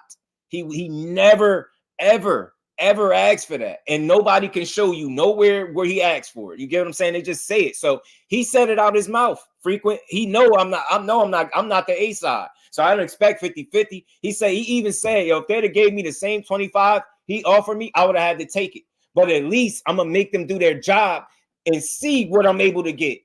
People are not realistic. It's business, bro. This is not, oh, let me just take anything because the fans at home gonna say, no, this is business. And that's where boxing fans need to educate themselves. Why would he take something that he felt like he's not worth? He had a whole team behind him. You think they was gonna allow potentially what people look at as one of the best fighters in the world, one of the best young fighters, to just take a low ball offer because people at home want to see it? You get what I'm saying? So again, if the roles was reversed and Devin Haney did the same exact thing Shakur Stevenson did, I promise y'all, me just being a real boxing fan, supporter, I would say, yo, that dude wanted to fight, bro. 100% he wanted to fight. You get what I'm saying? Now, Shakur would have went on up a weight class after sending an offer. It just, you get what I'm saying? It's something don't sit right with that. It's common sense. Devin Haney did what he was planning on doing the whole time. How do I know? Because some of his biggest supporters got on my panel and said Shakur was never in his plans. That makes my point. This is why he gave an offer, just to give it, because, yo, you ain't in my plan. So if you're going to fight me, you're going to fight me at this 25% I'm offering, or it's no fight. And in fans' mind, that's like, yo, if he don't take it, that means he really don't want to fight him. He don't really want to fight him because he ain't take it. That's just people that want to push narratives. It's business, bro. Sparky P was good with it, bro. You don't. Nah, just for now, pulled up the petition. I pulled it up too. It never asked for 50-50. You talking about the letter, right? You talking about the letter. I pulled it up and read the whole thing. That's people pushing a narrative. And he never asked for 50-50. Somebody please point to me where I could find that. I still want somebody to show me that. That's bullshit. The letter stated why he deserved more than 25%. They made a case why he deserved more. Nowhere did it say him asking for 50%. Nowhere. I read the whole shit on my channel. I read the whole thing. Never fighting those guys. It's easy belts and old men, not in prime killers. Yeah, Shakur brought to the WBC attention that he wanted 50. I never seen that in the letter, bro. I never seen it. Where is this at, Frequent? I never seen it, bro. They keep pushing that, but they can't point me to where I could find the same stuff so I can see it. Because if it's in the letter, don't tell me you really think Shakur wrote that letter up. I just don't think so, bro. I don't think. And again, this is my problem. This is my problem. No matter what he brought to their attention, if he's negotiating and he's trying to get a higher split, do he start low or high? Do you go in negotiations, bro, and start low or high? And again, ultimately, it doesn't matter what he was asking for, because the decision would have been up to the sanctioning bodies to decide. Not neither of the fighters, not the fans, not the promoters, none of that. They would have decided. So when people try to say, oh, he asked for 50%, unless he said, yo, if I don't get 50%, it's no fight, and he's never said that, it's more pushing bullshit, man. I know what I seen. I know what I seen. I know I didn't see nowhere where he's saying Shakur Stevenson is demanding or asking for 50%. I sat here and read the whole shit. I read it all out. You know what I mean? Ghost was good with it. Nah, he ain't fighting them dudes. He ain't fighting them. I'm starting to think not. William, old school, my brother, what's good with it, bro? How you feeling? You say you asked me for a pencil. I'll tell you it costs $100K. You say no thanks. I'll say you didn't really want the pencil. That's really what they did. That's really what it is. That's really how they treated that fight. If you don't take what I give you, you really don't want to fight.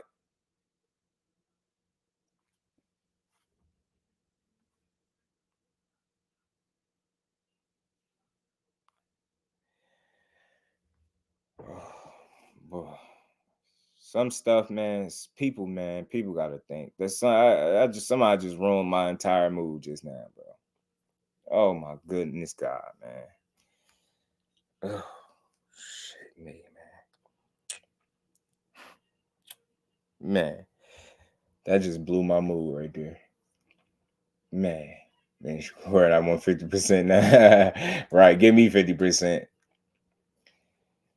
Bro, man. Some people, man. Some people just, I'll be pushing it. I know I'm a nice guy, man, but trust me, man, it's another side to just, man. People be really pushing it, man. Jeez. Sometimes I just wonder, man. I think I need to limit some of the accents people got, man. Like, what the hell, bro? All right, let me ignore it. I'm gonna ignore it real quick. Back to what I was saying though, man. But look, man, with me, it's always a boxing conversation, right? I think you can interpret things how you want. For me, I like proof. I like receipts, right? And if I sit here and I read something and I understand English, right? I can interpret pretty well, right? So, I can see what I see. I think if different people see different stuff. For me, I seen it for what it was. I'm gonna say this and be done with it real quick. And I don't know if this makes sense to y'all, but it makes sense to me. No matter what offer you made, it's a certain place where your energy went. When it came to Shakur, it was all social media and the fans going back and forth. The supporters, should I say? I call us supporters. It was all us going back and forth, right? It was all of us just going back and forth on the internet, these YouTube streets, right? When it came down to business, y'all, where did he put his energy and effort into? Not only did he go on social media with it, right? Ryan gonna show the roll the pieces. You stupid. And not only did he go on social media with it, tagging Eddie Hearn, letting people know, look, I asked for this fight. That's where his energy and effort went, right? So to me, if you want to push a narrative, you're going to try to make somebody out to be a duck. I just think Devin Haney did what he was going to do in the beginning. I said this before. I don't think they planned on being in the same weight class together. If you just look at the timeline, how long have Devin Haney been saying it was hard for him to make 135? Think about if he'd have had one fight when it was hard for him to make the weight and just moved up. Him and Shakur would never be in the same weight class. So I think once Shakur got there, he had a fight. He heard him say, hey, man, ain't nobody else going to be a champion. It just made him want to fight him because that's what a fighter is supposed to want to do. And I think that made Devin Haney look at it like, bro, I wasn't planning on fighting this dude. He know I'm about to go up. It's a bunch of different ways you could look at it. So all he did was, if I'm going to fight you at all, you're going to take exactly what I give you or you don't want to fight. And that's where he went with it, right? So it's no harm in that. But his energy and effort went into making a Regis Prograis fight because that's where he was going anyway. We know this. So it's not about him ducking. To me, I just don't think that fight was ever going to happen. People can say what they want. I don't think the fight ever was going to happen. It's too much back and forth. To me, you can say the offer is as real as you wanted it to be. But the simple fact, bro, the simple fact that he's never fighting again at a weight class tells me everything I need to know. The only thing that I put up resistance with on Shakur's side is I wish you would have just went ahead and said, you know what? I'm going to go ahead and take it, because it would have proved to people what I already know. I guarantee you, had he said, yeah, I'm going to take it, that fight wouldn't have happened. And I want to be very clear, not because he's ducking, because he had no intent on spending an extra fight at 135, unless by his own admission, it was for Tank Davis, the only guy that's worth sticking around for. So by his own words and logic, bro, you telling me he was going to fight somebody else? So he not keeping the same energy. He telling a lie about what he said. He just recently said it's only one fight we're going down there, staying for any of that stuff. That was only Tank. So to me, I just don't think it was ever going to happen for that reason. Not because none of these dudes was ducks, not because none of these dudes were scared of each other. They wasn't in each other's plans, and Devin Haney and Bill Haney went and did what their plans was to fight Regis Prograis. That's why they negotiated. That's why the date was changed. His energy was there. None of that was with him and Shakur. So that 3 offer shit, I think that's just more bullshit. I think that's more bullshit. Like, and y'all believe that people are just writing up offers and just sending them over like for more and more money. Like, it's the lie gets more and more ridiculous, bro. It gets more and more ridiculous. Go over my head. I'll leave you hanging. Oh, yeah. Right. King Judah. Right. You get what I'm saying? It's a matter of ego. Like, Dev looking at you don't deserve shit. I got everything. You don't deserve it. You get what I'm saying? Nobody did nothing wrong, but ain't nobody gonna tell me that the reason this fight happened is because a guy asked for 50%, something that he didn't even have control over. It was no negotiation that took place. They didn't even get the Shakur say they didn't get past their first offer, let alone 2 more. You get what I'm saying? Mike Biggs Boxing, my bro, what's good with it? Good to see you in the building, man. Let me run through this, man. I got a couple more things to build on. Let me fix something real quick, y'all. Me 2 seconds. So again, man, that to me, I think listen, my thoughts are always gonna be what it is, right? I think when it's time for that fight, we'll know about it. I think you'll hear less about money, percentages, offers. You'll hear less about that and more about them guys actually want to fight. You get what I'm saying? I just don't think the time was right for that. You get what I'm saying? Just don't think the time was right for that. Oh, man. I got a headache, man. The question is Shakur petition the WC to strip Haney after he didn't get more than 25%? I don't know, Kev. What's good with it, bro? Good to see you in the building. A lot of little intricacy and twists in that whole situation. Yeah, man. And it again, it's just about trying to understand that I don't think none of these dudes I'm not gonna put a duck jacket on a real fighter until I see him not be a real fighter. You get what I'm saying? And I think people was too thirsty to push a narrative. You get what I'm saying? And I think in the effort of doing that, you had a lot of senseless back and forth. But I don't know if he petitioned for them to get stripped. You know what? I'll just tell you this. My initial thoughts, Kev, is no. Right? The reason why I say no is because they gave him some type of time frame. He had a time frame in which to decide whether he was going to defend the belt or go fight Regis, remember? And he decided to do what? Fight Regis, which I have no problem with because that's what he was supposed to do. And I've been saying this the whole time. Appreciate you, Raina. Appreciate you, Queen. Much love. Appreciate you. I think, bro, he was never going to fight Tank. If he really wanted to fight Tank, he would have not walked out and meeting with Steven Espinoza. Yeah, they say a meeting that never happened, bro. They said it never happened, Will. They said Espinoza lying. You know how they pull that one. But true, man. I appreciate everybody, man. Thursday. Let me thirsty. Yeah, I'm still thirsty too, man. Joe, I ain't gonna lie. I'm a little thirsty from Thirsty Thursday, man. I'm ready to see him back in the ring, but in due time, man. In due time, he'll get there. He'll get there in due time, man. In due time, he'll get back. I got it like this. Real talk, Shakur be beating him in sparring since they was a kid, and they don't want Shakur to fight right now. Like real talk, Dante. All the smoke and mirrors to the side, all the back and forth.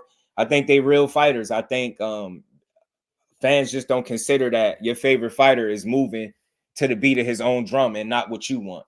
So, although we would like to think your favorite fighter is going into meetings and saying, look, give me the most dangerous, most vicious guy out there. I want to be the absolute best. I'm all about legacy. That's not the conversation. I'm willing to bet money that's not. So it's a fair amount of business being done each and every time these fights are being made, regardless of what people think. And like I always said, man, sometimes the business of boxing just ain't ready for certain fights. And that particular fight, I think the powers that be definitely understand that it's some marinating that could take place just a bit with that fight before they make it happen. And it is what it is.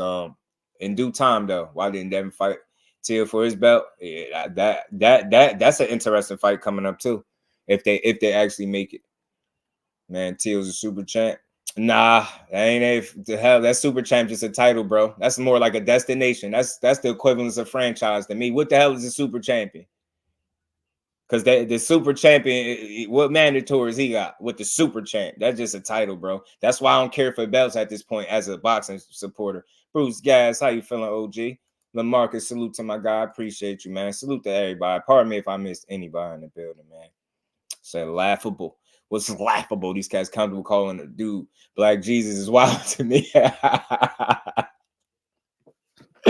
Ah, Lord. Hey man, y'all seen that clip? They said this was Black Jesus right here in this clip. I mean, that's what they saying. I ain't putting no names on it, but that's what they saying. What's off your jab, Cam?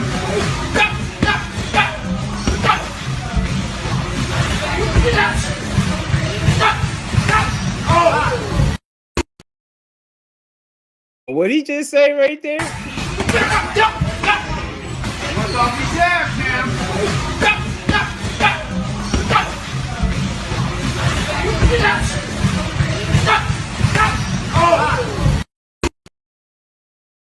That's wow.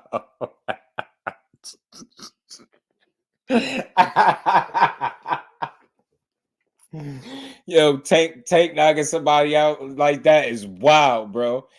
Man, who y'all think that is though, man? Like somebody talk to me. who in that boxing clip?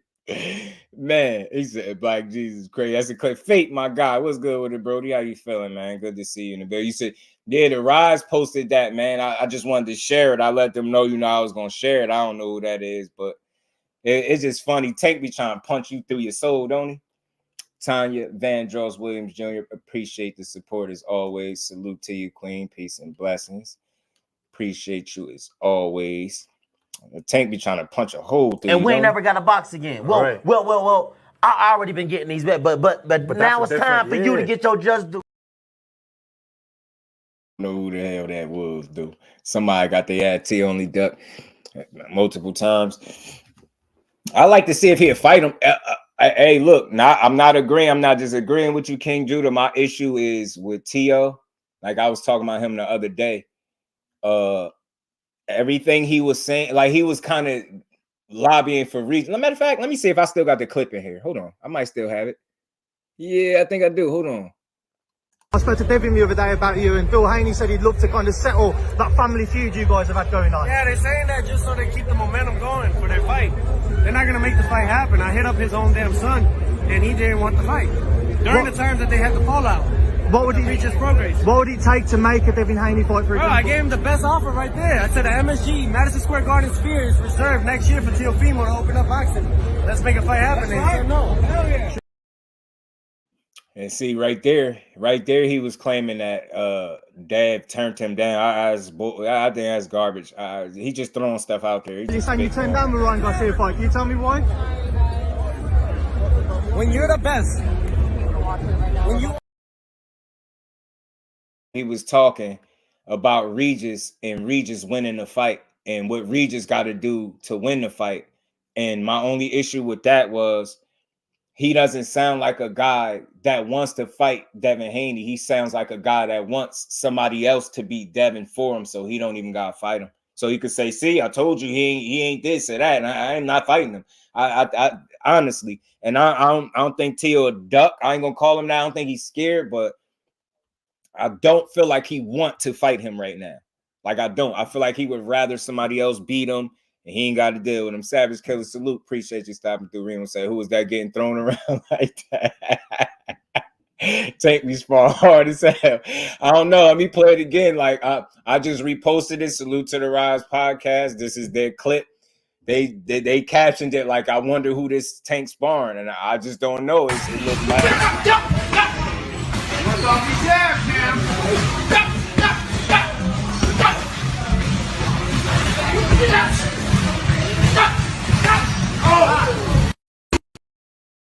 Somebody almost got punched out the ring right there. That's bad. Tank really be trying to kill you in there. He be trying to make sure you don't exist no more, bro. I'm telling you. I was gonna let it get to Haney. Didn't want to fight and was moving up the whole time.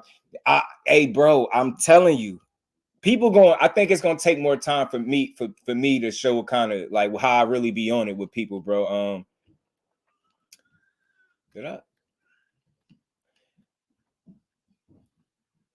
Only that gets roasted for a nigga getting his ass whooped. That's not confirmed to him. Oh, what's that? He getting roasted for what? He said he lying. He can't make offers. Bob said that. Yeah, nah. I believe T.O. was talking BS. T.O. doesn't have a mandatory for 2 years. He ain't gonna fight him either. No time soon. Dropped all his belts to avoid that. He absolutely did. So my guess is he just don't really want to fight him. Whatever reason, and he sound, I don't want to say jealous. I'll say this. He sounds envious of the way they get treated. You get what I'm saying? So that's how I look at that. That's how I look at it. You know what I'm saying? He was supposed to fight him. T wasn't trying to fight him. Retirement. Yeah, I don't know what T.O. doing, bro. I can't argue with him about the Devin situation. I don't feel like the way he speaks, it don't sound like he's interested in fighting him, not because he's scared, but like I said, it sounds like he'd rather somebody else knock Devin off, and he ain't got to fight him. And it says Devin, so the second sparring session could be released with Tank quitting against Devin. I'll tell you what, bro. I hope so too, King Judah. You know why? I mean, listen, this is my full thoughts on it, right? That clip right there, if that is him, they said it never happened. So that'd be number one for me. They said that never happened. So it'd be mighty crazy to see that that's the clip that y'all said never happened, with Tank knocking Dev halfway out the ring, if that was him. But then on the flip end, again, I ain't making no excuses, man. Devin Haney outlasting Tank Davis don't sound far-fetched to me. Like, especially at a time where and that's all his own problem, right? Not being in shape. That's his problem. That's not a Devin problem, right? But that don't sound far-fetched to me. I don't, and when they say quitting, like, again, you quitting because you getting your ass beat, or did you stop because you was tired? Now, either or, doghouse rules, quitting is quitting. You stop first. I get all of that. But again, quitting because you got your ass beat and quitting because you out of shape is different. It hit different to me. Get what I'm saying? Quitting is quitting, though. Get what I'm saying? But again, man, out of shape guy, I'm not surprised by it. Where the guy, a young discipline, you get what I'm saying? Gym rat, I'm not surprised that he outlast him. So when I heard both stories, this is how real I am. When I heard both stories, they both sounded believable to me. They both sounded believable to me. I swear to that. Both stories sounded believable. Is it out the realm of possibility that Tank could have did that to Dev in sparring? Not saying Dev, anybody. He did it to a lot of people in sparring. He got some of the most knockouts that Sugar Ray Leonard said he ever heard or seen from a guy in sparring. Like, he can't remember the last time a guy was getting that type of knockouts and dropping people and hurting people like that in sparring. So that's not out the realm of possibility. And with Devin possibly being, 17? That's believable, right? Because you want to factor that in there. People always say how young he was. Yes, I'll factor that in there, yeah. But he learned that day, if that's what really happened, and that was him. Now, he said he got his shit together because he told his story. And he said he got it off in the second sparring. He even admitted the first sparring he got cracked. He said it himself. So I don't really make too much out of it. You know what I mean? It's just boxing. You know what I mean? It's just boxing. Like that, salute family. Now, Bill said Tank he was 13. Oh, yeah, nah, hell no, he wasn't no damn 13. It wasn't no damn full scene. Said Devin dominated Tank, and it wasn't even close. Yeah, I take that with a grain of salt too. I'm sorry. I never thought Floyd Sr. really cared about Tank. To me, I never thought he liked Tank, bro. I really don't. I don't think he. And I'll just say this: Bill Haney said Devin Haney dominated Floyd in sparring. So just that's, you get what I'm saying? Niggas say a lot of stuff. I just don't be believing it.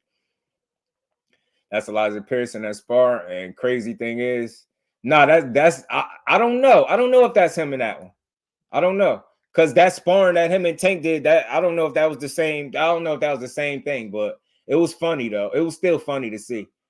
I don't know who it is, but let it be. I don't care who it is. It's still funny to see that he was punching somebody halfway out of the ring. That's not Devin. That's the one Ray posted. Devin's Ray posted on Twitter is Devin in the first sparring, and Kevin admitted that Tank was touching him up. So you think the one that I seen what Ray posted? I don't know. I don't know if that was Devin. I don't know. I didn't notice. I didn't say this was Devin in this one though. You get what I'm saying? He hit that nigga Adrian Broner. Right. Floyd admitted it. Floyd admitted what? That he got dominated by Devin in sparring? I doubt it. I ain't never hear him admit to that. Tank sparred Shakur, Keyshawn, everybody never knocked my boys out in the ring. Absolutely not. The first time they sparred, Dev was 13 and 14. Tank was 18. Nah, they not even that far apart in age, I don't think, bro. That's a nice gap, man. Dev 25 now. What is Tank? 29? I don't know. So I actually clipped the Tank sparring Devin. Don't know for a fact if it was Devin. Best punch of that session was landed by Devin. Yeah, I seen that clip too, and I thought it was more BS. More BS. But I think the truth will come to the light. But I really don't again, man, like I've always said, bro, him outlasting Tank, it don't sound like it's out the realm of possibility. Just like Tank hurting him don't sound like it's out the realm of possibility. I think both things can happen.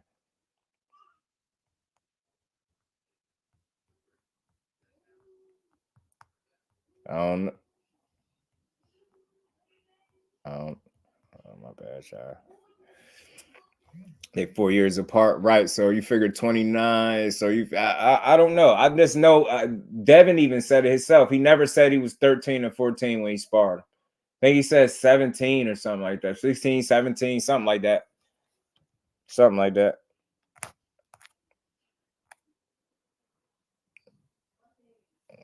That's still funny though. Elijah don't want the second tape out. Yeah, because he was getting touched up. They got on the same clothes as Elijah Pierce. Bill, where is the Shakur tape at? You'll never see that. You got a better chance of seeing a UFO. I think it's weak for these boxers to put out sparring when they could just go beat a boxer's ass for real in the ring and show the world. You know, people petty, man. I think long as people are petty, I think nobody would be above like posting shit. Like it's people take shots at each other, right? And so,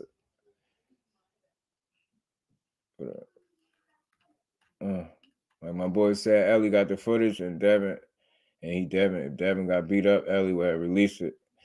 I think Devin touched up Tank. I'll say this. Ellie said he ain't releasing it. I know somebody that spoke to him directly, and he said he's not releasing that footage. He said he got it, but he's not releasing it.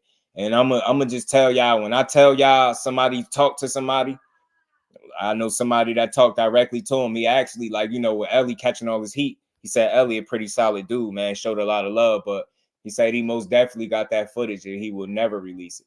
That's what he said. And I don't know what's on the footage, but he said he got it.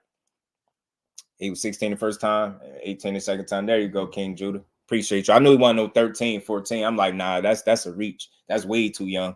He wasn't that young. Tim Layton, what it do, family? How you feeling? The tape is out. And Shakur quit. Now to post the real tape, man. Post the real tape, bro. You gotta post the real tape, man. Not false narratives, man. That stuff gonna come back tenfold, bro. Them false narratives come back tenfold, bro. Tenfold, man. Tenfold. What's good with it, Tim? Hashtag JBT, Just Boxing Talk in the building. Ellie said he wouldn't. Yeah, he said he'd never release that footage. I respect him for it. I mean, as much as people call him a piece of trash, man, a piece of crap. Man, I think if he really was the one that people thought he was, he'd be willing to drop that thing. That footage. Oh man, but let's move on, man. Let's move on. He wasn't no, listen, I don't give a damn what he say. He wasn't no damn 13, 14 when they sparred each other, bro. King Judah is just the biggest of Devin Haney supporters as I know, bro. They wasn't that young, man. They wasn't that young. He didn't even know him at 13 or 14. Cut the shit, bro. Tank would have absolutely hurt that dude at 13 or 14. So you that's crazy. No, he ain't do it. No, he ain't do it. 13, 14. Yeah, them false narratives gonna come back to hurt. I'm a real one. Like, I don't care. You never heard me push a false narrative, but people don't use common sense with boxing because it forces them to call their favorite fighter out. I'm telling you, these dudes just be talking, man.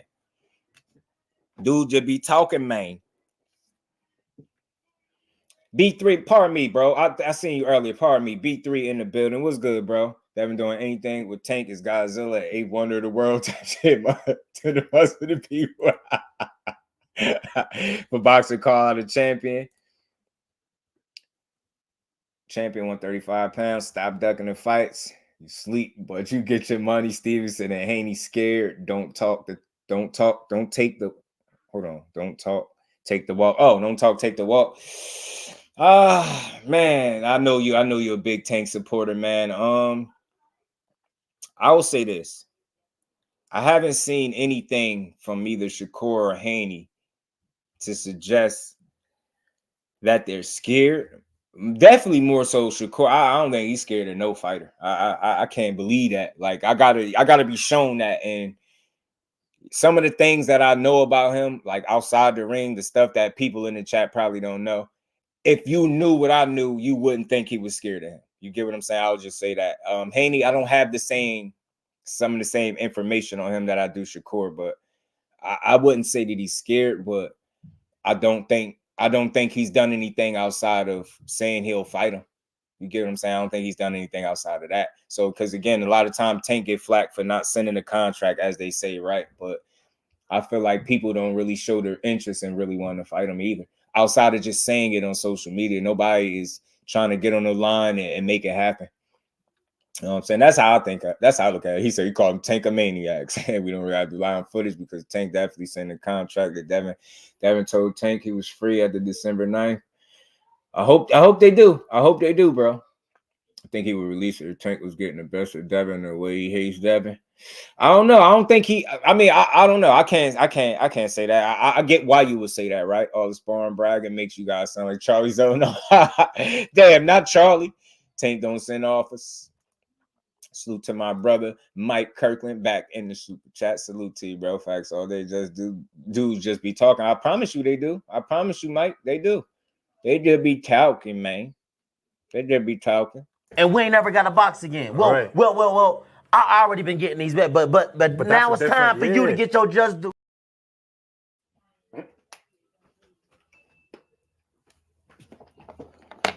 Salute to Mike Kirkland. Appreciate you, my bro. We don't know who offering anything. Money, yeah. Couldn't call film grabbing Haney neck. He wants Devin and blood.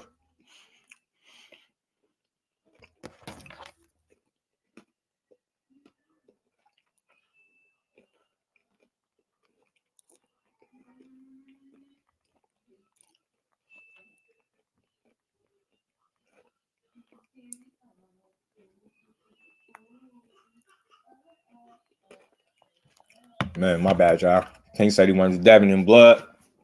Get him in ink. I don't know, man. Will he protect him by not releasing? I mean, Al Floyd. I think he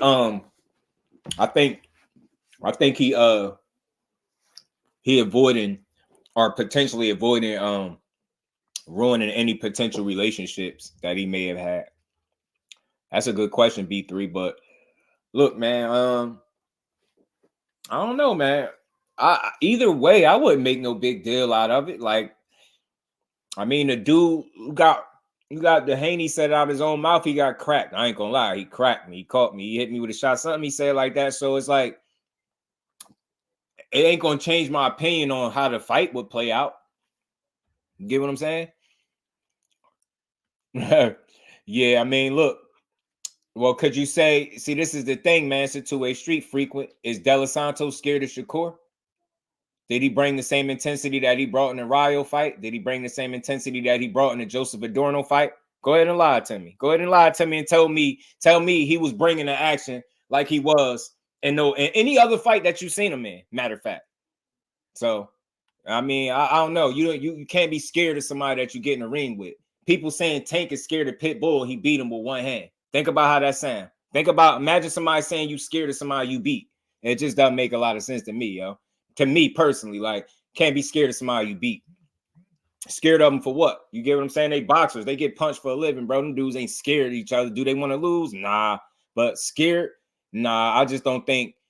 You know, I think some of y'all just got personal feelings towards fighters, so you can't respect them for the kind of fighter that they is. But to say somebody's scared? Nah. Why no fights all about to money? Why no fights all about money? I don't know, man. I don't know. I mean, you let some people tell it. I just think the business of boxing ain't gotta be in position to get us these fights. Like a lot of people keep saying, Tank, Shakur and Haney need to do this and that. It's not that simple. Shakur and Devin Haney Well, I don't think are making all the decisions in their careers. Matter of fact, I know they're not. You know what I'm saying? So you seen enough, took his son back to Henderson and beat 3 stupid. I am 50 Cal in the building. What's good, fam? Good to see you in the building. So people don't get taken enough credit for being crafty. True. Big man fans. That's what I'm all about, 50 Cal, giving people they just do, man. Giving people their credit. He just couldn't catch Shakur. Did he fight the same way he did in his last 3 fights? Did De Los Santos do anything significantly different to press the issue? He the power puncher. Y'all should have expected him to be engaging. What did he do? Because he stood there. I watched that fight completely. Neither guy let off a lot of offense at all. I'm criticized about them. A side to them both refuses in the contract to either. Yeah. I mean, I look at it like this, man. I hate when people comment on my stuff and I'm live. Oh, yeah, Shakur. Oh, yeah, man. Tank crafty against the Generals. I think Tank could be crafty against anybody you put him in there with. God, I think he that kind of talent. I think he showed you that. And again, man, if you're gonna reduce the whole career to the just competition level and resume, I think you're gonna miss something. That's just my honest opinion on Tank Davis. I think people that reduce his career and make it all about a resume, I think you're gonna miss something when you get in the ring. I really do. Like, if you can't tell that dude can flat out fight and he's going to be skill for skill, he can hang with anybody. I think you put in there in front of him, I don't think you watch him. You know what I mean? It's not nobody that Tank is going to put in front of him. None of your favorite fighter, and he's not going to have a chance at winning the fight. Period. I don't care how you got to win it. Cobra got his ass some trouble with this rematch against Ryo. Yup, they got the rematch popping. Shakur said, yeah, saying I was scared. He was fighting scared too. Keyword too. Yeah, but that's more of a like, you know, that was just a poor way to say it, because he's saying you scary, you fight, you saying I fight scared. He was fighting scared too. If that's the case, he's not admitting to fighting scared, man. I think people be reaching. Y'all can have fun with it if you want, though. I mean, you just gonna have to show me that he's scared. You get what I'm saying? Using defense in the fight where obviously some things wrong. Like, this is what I'm saying. I try not to have this conversation too much because I've heard it too many times and people just be saying shit. Like, I know somebody that's right close to the situation and was able to reach right out, get the 1, 2, 3, spoke to him real quick. It's a lot. It's too much BS. Everybody think they know what went on, but nobody can say that they spoke to who I spoke to. So you don't know what's going on. I just hear a lot of BS being thrown out there. Just bet your money against him. When Shakur fight, anybody that's talking like that, just bet your money the next time he fight. That's all. Bet your money against him too. I want to see you bet your money against him. Don't get talk crazy. Bet your money. I bet nobody bet that De Los Santos was gonna win that damn fight. Time to fight Loma. Now Loma getting that belt first, man. Loma gonna go ahead and snatch that belt first. I thought he wanted someone after the 20. Proved he didn't. Who? I don't know who you talking about. I don't know who you talking about. I don't know. I said. So we gonna see. But let me get to something before I get out of here. Let me get to something before we go, man. And this is Timothy Bradley, man. How did yeah, he's trying to go grab that belt, Joe. Yeah, he ain't getting and I think that's what it was. I think the risk of losing, if he would have fought a Haney and then fought Shakur, I tell you what, fighting Shakur on that date might not have been a bad thing now that you look at it, but people might have missed their opportunity. And De Los Santos, if you being real, this is how you know boxing fans are one way. He has a responsibility as a fighter to deliver a fight too. Don't just complain and say he couldn't catch a guy. Why his feet ain't good enough? Why did Regis' feet supposed to be good enough to catch up to Zarilla, but De Los Santos' feet wasn't supposed to be good enough to catch up to Shakur? That's why I say, man, them double standards be weak as hell in boxing. Bro, ain't no such thing as running. The same 2 legs that dude is using to run, you use yours to catch him. Cut the ring off, bro. It just sounds like a person that lacks skill. whoever thought Shakur was supposed to just stand in front of him and allow him to piece off on him, you obviously didn't understand the kind of fighter that you've been watching. He just took a safety approach, a safety first approach. You know what I'm saying? He just took a safety first approach, man. That's all. Not because you can run and still get the W. Yeah, but I don't think that's running, bro. I mean, personally, I can't tell you what you feel, frequently. I rock with it. You dig, my bro? I don't care if you thought it was running. I ain't mad at you. GP, what it do, my guy? Good to see you in the building. Yeah, if y'all just say it's running, it's running. To y'all. To me, nah. It's you got to do more than that. You got to do. I've seen some different shit in my day, man. I've seen a defensive master in there. I seen a dude that wasn't on his game offensively and still was able to win. That's what I seen. You get what I'm saying? If you're looking to be critical and talk crazy, then you're gonna keep talking that weird shit. But all I would say is tell your favorite fighter to get in there and beat him. That's all. Real Pug and Devin and Pitbull. Yeah, hell no. Pitbull based off what? Pitbull based off what? Based off what, man?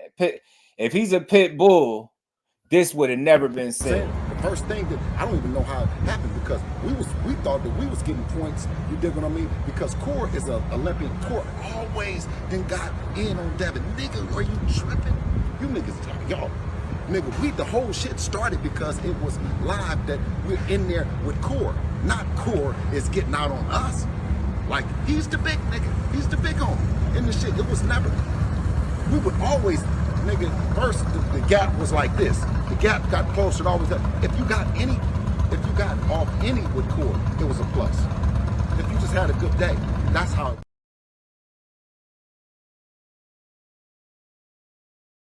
Plus, you just had a good day. Stop, yo. Stop. There's nobody in this chat, no Devin Haney fan alive in this world is going to justify what the father that has firsthand experience with the son said in that video. I had fun with it, and it's all jokes because I love boxing. I'm gonna be here cheering Devin Haney on. I think he's gonna win. You know what I mean? I'm gonna be cheering the fight on because I like Regis too. And may the best man win. I don't have a dog in the race. I do think Devin Haney is gonna win on points. I think he's going to outpoint Regis Prograis. And I do think that he might have to win this fight what many people call quote unquote boring, right? He might have to win the fight that way. He might have to. Shakur is a real Shakur is supposed to beat that guy up. Shakur supposed, I mean, based on what? Because we thought so. I thought so too. But hey, man, hey, it happens, bro. It happens, man. It happens. Keller, what's good, my bro? It happens. It happens. I damn sure ain't about to rehash Shakur again. That's just for how many weeks ago now? My thing is this, and I'm done with it. People are very loud when you struggle, but they're very quiet when you succeed. Now, the reason why I take all this with a grain of salt, right?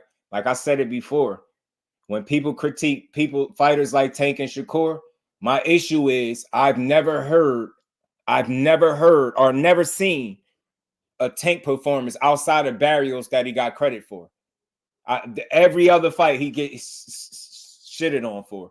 And the same thing for Shakur. They said he's fought 20 nobody. So even when he's walking to a guy, being exciting, fighting in the pocket, winning every single round, fighting in the pocket, and then stop a guy, they say he was supposed to stop him sooner. It's always something. It's never enough. And I'm telling y'all, I've never heard somebody just say, hey, man, that was a good win, man. Shakur went out there and put on. I never hear this. They'd be like, well, he was supposed to do that. Jamel Herring was old. Conceição can't fight. You get what I'm saying? Valdez beat him. Valdez was too small. Shakur just bigger than these guys. Like, it's always something. But Tank, they can't say that, but they'll just say, oh, he's fighting cab drivers. None of these dudes are good. So it's like, that's the only issue I have. Like, be like that. I want to hear this type of energy when he go out there and perform the way that y'all said he wouldn't, because he went and got a knockout, and the only thing people said was, oh, that was a nobody. He was a hibachi chef. He was this. He was that. He was this. He was that. It's like it's never enough. It's never, yo, that's a good win. That dude ain't an elite level competition, but that's a good win. You don't hear that. You just hear all slander. So people that have that energy, I block them out. Like, I ignore what their opinion is on fighters. That you don't, because you clearly don't know how to. Saying Tank fought all nobodies is clearly saying you don't watch boxing. Clearly saying you don't watch boxing and you don't know how to assess talent. Saying the same thing about Shakur, 20 nobodies. You can say the same thing for Devin, saying 30 nobodies. It's just say you don't watch boxing without saying you don't watch boxing. That's all I'm gonna say, bro. Say you don't watch it. Young Shakur got the best of him. Then got older. Things changed. Yeah, things changed, but not that much. You heard that. You heard that, King Judah. You heard what he said, bro. He said if he ever got off any, it was considered a good day on court. If he ever got off at all, it was considered a good day. Think about that. That ain't no recovering that. I heard what that man said. That's telling me something. And when I seen how everybody moved, they never wanted that fight. That dude don't want that fight. That dude don't want that fight. You think Tank should unify sensitive? Savage Killer, I think Tank is in a unique position. I don't think the belts matter for his career. I think the only thing matters is the opponents. At this point, he's made all the money he's gonna make. You get what I'm saying? I think he made more money than all these dudes. It's not even close, right? From what they tell you. So I think now it's just about securing the right fights. And I believe in Tank Davis as a talent, as a fighter. I believe he'll start giving us those fights. I do. My boy Keller said Devin better not Regis out. I don't see that. I see a boxer. I see him trying to outbox him though. Devin did get 10 credit for Barrios, but he wanted to fight back. Oh, he didn't give him credit for Barrios with one fighter. That's true. Shakur he hasn't had entertaining wins. Absolutely. The Boxing Menu podcast. What it do, family? How you feeling? Ask Tank fought the generals. You shoot yourself in the foot, Jonathan, when you say that. How many generals your man fought? Just keep it real. How many generals out of 30 that your man fought? How many generals he did? About 25 of them? You know what I'm saying? Like, think about that. Like, based on your logic, your man fought 25 generals. Think about it. You can't. I'm about giving credit, not taking it away. Got the best of Devin. Yeah, I just listen. That sparring was sparring, but I think when they fight, I think it's gonna be what it's gonna be. Like his father said, it ain't no coming back from that stuff his father said on that tape, yo. Like he was very specific. If he ever got off, it was considered a good day. If he got off any, he really just said that. If he got off any, do that sound like a dude that's better than somebody? That's being a fan. There's no way you can hear his father say that and think that the gap is closed to the point where he's comfortable with his son getting in there. He said that shit because he didn't know he was being recorded.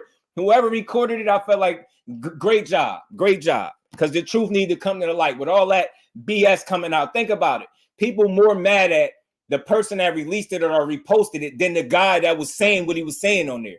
If my favorite fighter, grandfather or father is on tape saying that, bro, I lose a little bit of confidence in the fighter. I promise you I do. And I'm being real. You don't sit there and say all of that. Man, if he got off any at all, it was considered a good day. That's crazy to me. That's crazy to say that. And you saying it in confidence because you don't know nobody's hearing you. That's me. I'm a real boxing fan, bro. It just happened to the cookie just crumbled on that side that time. That's all, bro. If I heard it on the other way around, I promise you, and somebody was telling me that about any fighter, if I'm hearing a father, the one that's always with him, speaking like that, y'all could miss me with all the tough talk he needed to develop. He ran, he quit and spun. Miss me with all of that. Because everything that you just said when you thought nobody was listening to you was the exact truth, bro. It was the exact truth. What I hear is that, yo, he's better than my son. That's what I heard. That's what he said. He said it was a gap and it got closer. He said too much, bro. And I had fun with that because I always mess with my Jackson brothers. They know how we rock. I mess with them. It's all love in here. I just had fun with it. But I'm very serious about what I'm saying. That stuff he said was real. You get what I'm saying? I don't give a damn how old it was. The fact that it was being said, it don't matter how old it was. Ain't shit changed. Ain't nothing changed. Ain't nothing changed. Ain't nothing changed. Ain't nothing changed. Listen, this is how y'all know the difference between people that are super fans. I'm not a fan of Shakur the way y'all are fans of Devin Haney. If that was 7 years ago, right? You saying that because you like, yo, things changed. Dev got so much better. Then what did Shakur do? If the gap was considerable that long ago, would you think the gap just closed and Shakur just stopped getting good? Think about that. Think of Jesse Lee Peterson saying, V3, you a fool, bro. I see that. I see you. I see you now. Hey, listen, it's just do boxing, bro. I'm all about giving people their credit, bro. You got to give dudes their credit, bro. Got to give dudes their credit. saying these dudes fought all nobodies is irresponsible as a boxing fan. You get what I'm saying? It's very irresponsible. You stupid, John. John a fool. He used to beat Devin up until he didn't anymore. It's hard to believe young fighter was getting beat up until he got better. Look, the fact I'm just going off of like common sense, right? If I'm beating you up and getting the best of you constantly to the point where your father is willing to go comfortably on record saying as such, right? Look at all these ways we got to explain things for that's not even real. It don't even matter, bro. It don't matter. And then that's the first thing they say how old he is. Like, man, Devin is 25 and Shakur is 26 years old. I want y'all to know that. When y'all say he was young, he's 25 and Shakur is 26. Do the math, bro. Y'all act like they was like they night and day. This ain't one of them situations. They're not that. They're that's how my brother is older than me by some months or something. The Haney hive gonna be stinging out there today. Devin had 0 belts and was a young teenager. I don't think neither of them had belts back then. I mean, well, when they was doing all that sparring, I don't think neither of those dudes was established fighters yet. You seen Shakur still was wearing the USA gear. You get what I'm saying? 18, one was 17, one was 18, something like that. People be exaggerating like Shakur's so much older than him, but he not. That's just how fast or how far what people willing to push a lie. Straight part about building the internet and to try to switch up the words is crazy. I'm telling you, he even after hearing that, people still like, nah, but what he said is this. Nah, I heard exactly what he said.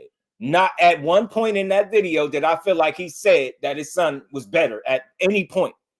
And he basically admitted to you getting beat up so convincingly or so often that whenever you did get it off, it was considered a good day. If you got off any, like that sound crazy to me, y'all. That sound crazy.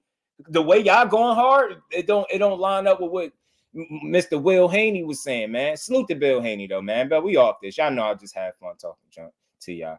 He's got skills. He's a twitchy power puncher, has underrated defense. Absolutely he do. Absolutely he do. I think he better at getting his head off the line than what people think. But damn, bring me back to my point, bro. We just started some boxing the same age that everyone pro. Yeah, that's crazy. And that's random changes into the gym and you box your whole life. You ain't hear my boy said it, Fate. I don't know if you was in here. Salute to my bro behind the hands TV. When he met Regis was a personal trainer. He wasn't even boxing. He was a personal trainer. You know what I'm saying? He wasn't even boxing yet.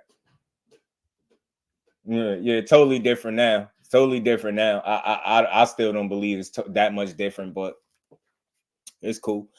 You'll keep putting Devin with Shakur. Shakur's the reason he got better. He thought that shit was gonna change. I tell you what, listen, man, iron sharpens iron, King Judah at the end of the day. But it ain't no.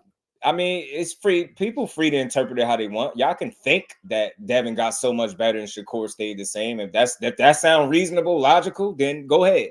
But again, I'm gonna say this: it's only one of those two that get in there with everybody. And y'all could be super fans all y'all want today. But it's only one of them two that get in there with everybody. Everybody. That's only one of them two. And it's only one of them. And not both of them. It's only one of them dudes that's known for getting in there with everybody and even wanting to go to gyms to get smoke for free. Don't even need no money for it. It's only one of them. Meanwhile, the other guy asking you, what's your budget? So remember, let's keep that in mind. One guy want to know what your budget is. The other guy don't care nothing about no budget. He wants to smoke. That's all I'm saying. I'm gonna throw that out there. Wiz was a personal trainer. Yeah. He was. He was a personal trainer, bro. Back in the day, before he was boxing, he had multiple jobs, bro. Regis Prograis. Man, I wish my bro was in here listening, man. Salute to Behind the Hands TV, man. I wish he was in here so he could come up here and tell y'all how he met Regis and stuff like that. Telling y'all, I know a couple people that know a couple people, man. But to salute to Devin Haney, man. It's his fight week. I got him winning. I just argued for an hour about how he wasn't born. So don't label me no hater because I don't feel like he could beat Shakur. I just don't. That's it. He still could prove me wrong winning if they ever fight. So I still rock with him as a talent, as a fighter. I'm gonna enjoy his fight. Most likely I'm gonna be live calling the fight. And I got him winning, bro. I got him winning. 2-time division champion on the way. But I think Regis is gonna be a live dog. I think he's gonna make the fight interesting. I think both of these dudes gonna really bring it for real. Once we currently on Bill.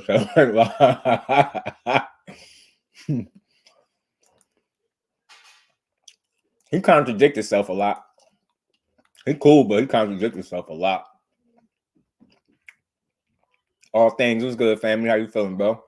Seeing your Raj podcast in the building. What's good, bro? How you feeling? How you feeling? Devin is so much bigger. The frame has reach and how it record. Definitely different.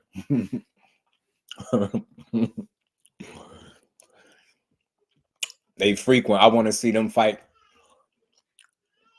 I want to see them fight pretty bad, bro. I ain't gonna lie to you. I really do. Because I get an opportunity to see if I'm right or wrong about how I've been assessing either guy when it comes to each other, right? I just feel like that pedigree is gonna get him over. He's gonna get him over the hump in certain fights. I could be wrong. He still got to prove it, right? I thought a certain way about the De Los Santos fight. I talked cash shit for a week. He went out there and he had a bad night. You know what I mean? I was going to jump ass how Kurt Douglas be going off. Devin Scared takes Evan Spar Tank, Shakur, Rolly, etc. Hector Garcia. Yeah, but those are the names we expect, King Judah. There's some names in there that he didn't get in there with that I guarantee you he won't get in there with. And that's me, in my opinion. I just think it's some people that he won't get in there with. And it's not this, they don't have the same, I just don't believe it's the same, like the way they go about their business, but that's just me. You know what I mean? The stories I hear is different. I don't hear the stories about old boy getting in there with middleweights and shit like that. Dudes that's damn near super middleweights going 11 rounds straight and then getting in the ring with 3 other fresh opponents and then getting out the ring and hitting the bag. As the stories I'm hearing is different. You get what I'm saying? It's just different. That's where my confidence come in. That man really put the work in, you know what I mean?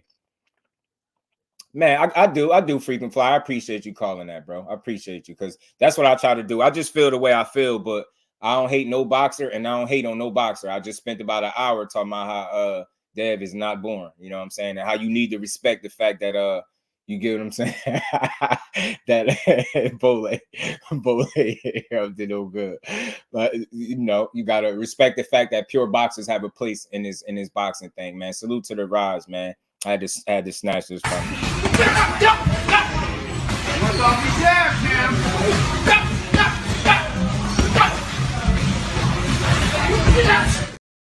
Jim? Yo, somebody tell me what he say? Work off your jab. What he say? What's off your jab, Jim?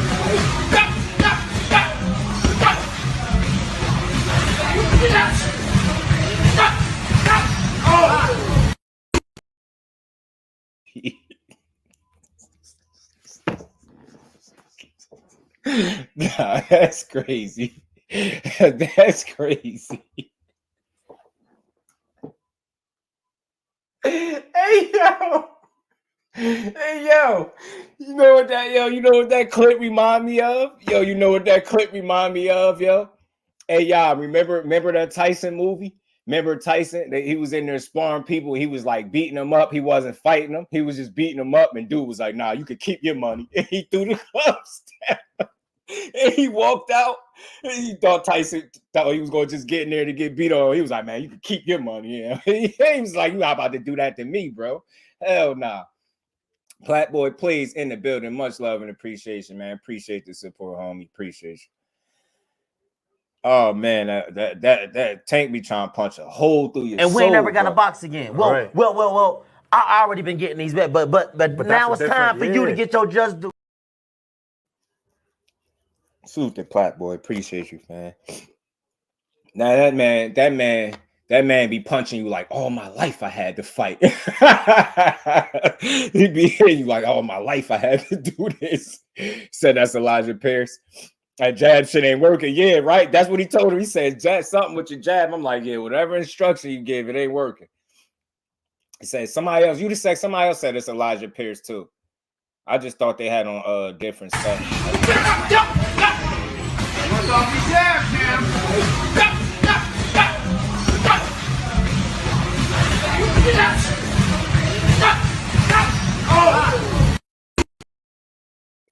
Hey, yo, nah. Timber, hey, bro. That man be punching people like, all my life I had to do this. You gonna get this work. Take disrespectful with it, bro. Man, that's crazy though, man. Salute to everybody in the building, man. Appreciate everybody. I punched the like button, man. But yeah, man. This is fun. That clip just funny. Just seeing somebody get punched like that is funny. That man be mad as hell.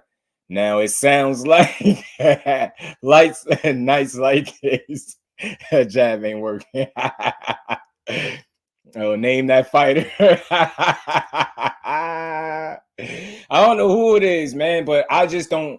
I feel like the clip that I seen with the Elijah Pierce dude, that's not the same clip. I could go pull it up. I'm probably tripping. I'm not arguing with nobody. Maybe that is him, but don't Elijah Pierce got dreads? I don't know if I can see his hair in there. I don't know. Andrew Gray says, please call 911. Call it. Hey, Drew, they got to call the ambulance. They got to call. Somebody call the ambulance. Somebody call the ambulance. Baki, what's good with it? Salute to you, family. How you feeling, man? Nah, Savage Killer, the way the dude fell, it's funny, though. It's funny as hell, though. Can't wait to see Tank doing this to David a real fight because he definitely sending David a contract, right?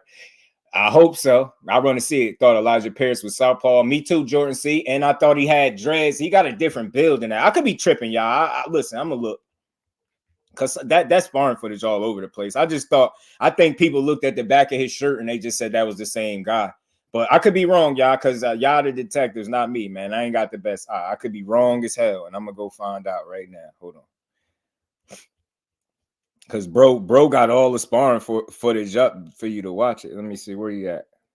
Is this him? Because if this is him, he might as well delete the video of him trying to post like he was getting off on Tank. I'll just delete that.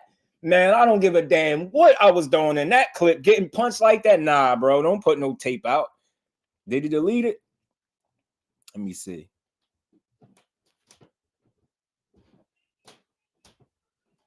Nah, y'all. Different guy. Not the same guy. Not the same dude. This is not the same spar. I'm watching it. I know what y'all saying. Y'all see the shirt. Y'all looking at the shirt. But in this clip right here, he had on some white. He had on some stripes. Look at this short, y'all. The short. I know this we gotta be detectives, but look, I ain't trying to get no smut on nobody. Look at the white short. Look at the white stripe in the short. And then go look at Elijah Pierce when he posted him sparring Tank. He got on all black shorts. I'm watching it now. He got on all black shorts and Tank got on that Team Davis shirt. It's not the same. I don't think it's the same, bro. I don't think it's the same. That's me just looking at it. I'm looking at it now. Yeah, it's not the same, man. He got different color headgear, y'all. And this one, he got blue headgear in this one we watching. And the one where Elijah Pierce posted his headgear is not blue, bro. He got red headgear with white on it. Yeah, so I don't see the white stripe on dude's shorts. So I don't know. It don't look like him. And like I said, Tank got different headgear on. So unless that's a totally different day, I mean, that's what it's Devin fight week. I'm feeling great. That's what I like to hear. The best of the generation, Devin Haney. Talk to him, bro. Devin Haney is damn sure a tremendous talent. He a top talent in the sport of boxing. And he on his way to become a 2-division champion if he could dethrone Regis Prograis. You know what I'm saying? Saturday night, man. We're going to see a good one.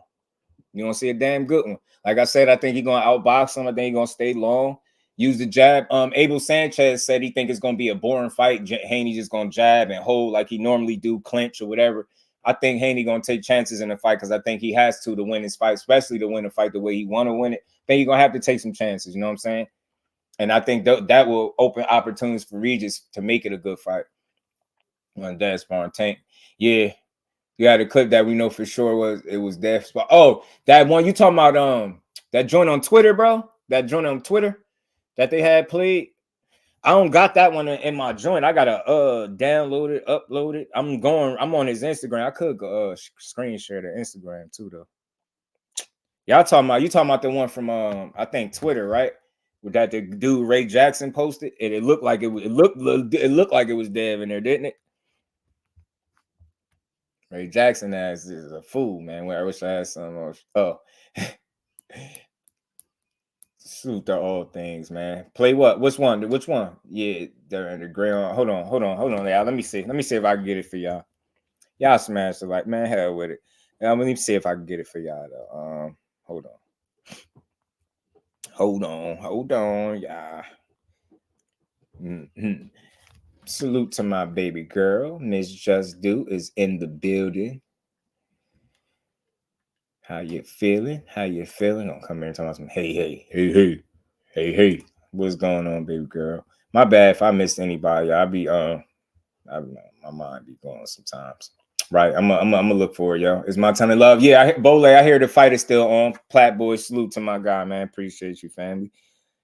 Yo, Drewski is a funny ass dude, bro. This guy's an idiot, man. In a funny way, though. This dude's a whole idiot, dude. I think that second one because the tank looked kind of fat. Could have been, yo. I think I seen it. I did see what you were talking about because dude posted it and, you know, everybody just went crazy. Yo, Twitter is toxic as hell, bro. They be toxic as hell on Twitter, bro. What's wrong with Twitter? What is wrong with y'all on Twitter? X, I mean, my bad. Don't come for me. X, man. What's wrong with y'all? What is X?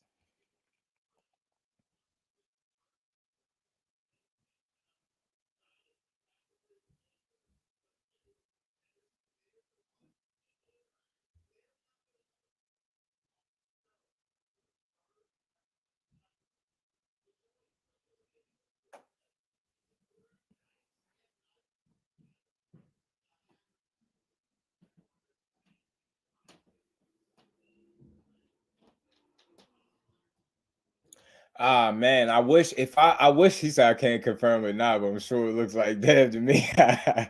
I want to play this one for y'all too, but once I seen the stamp on it, this dude be copywriting, and I gotta try to find that without this guy with this dude label on it, man. That's weak because he be copyrighting. I want to play that for y'all too, man. Damn, I don't think I gotta try to find that somewhere. Yeah.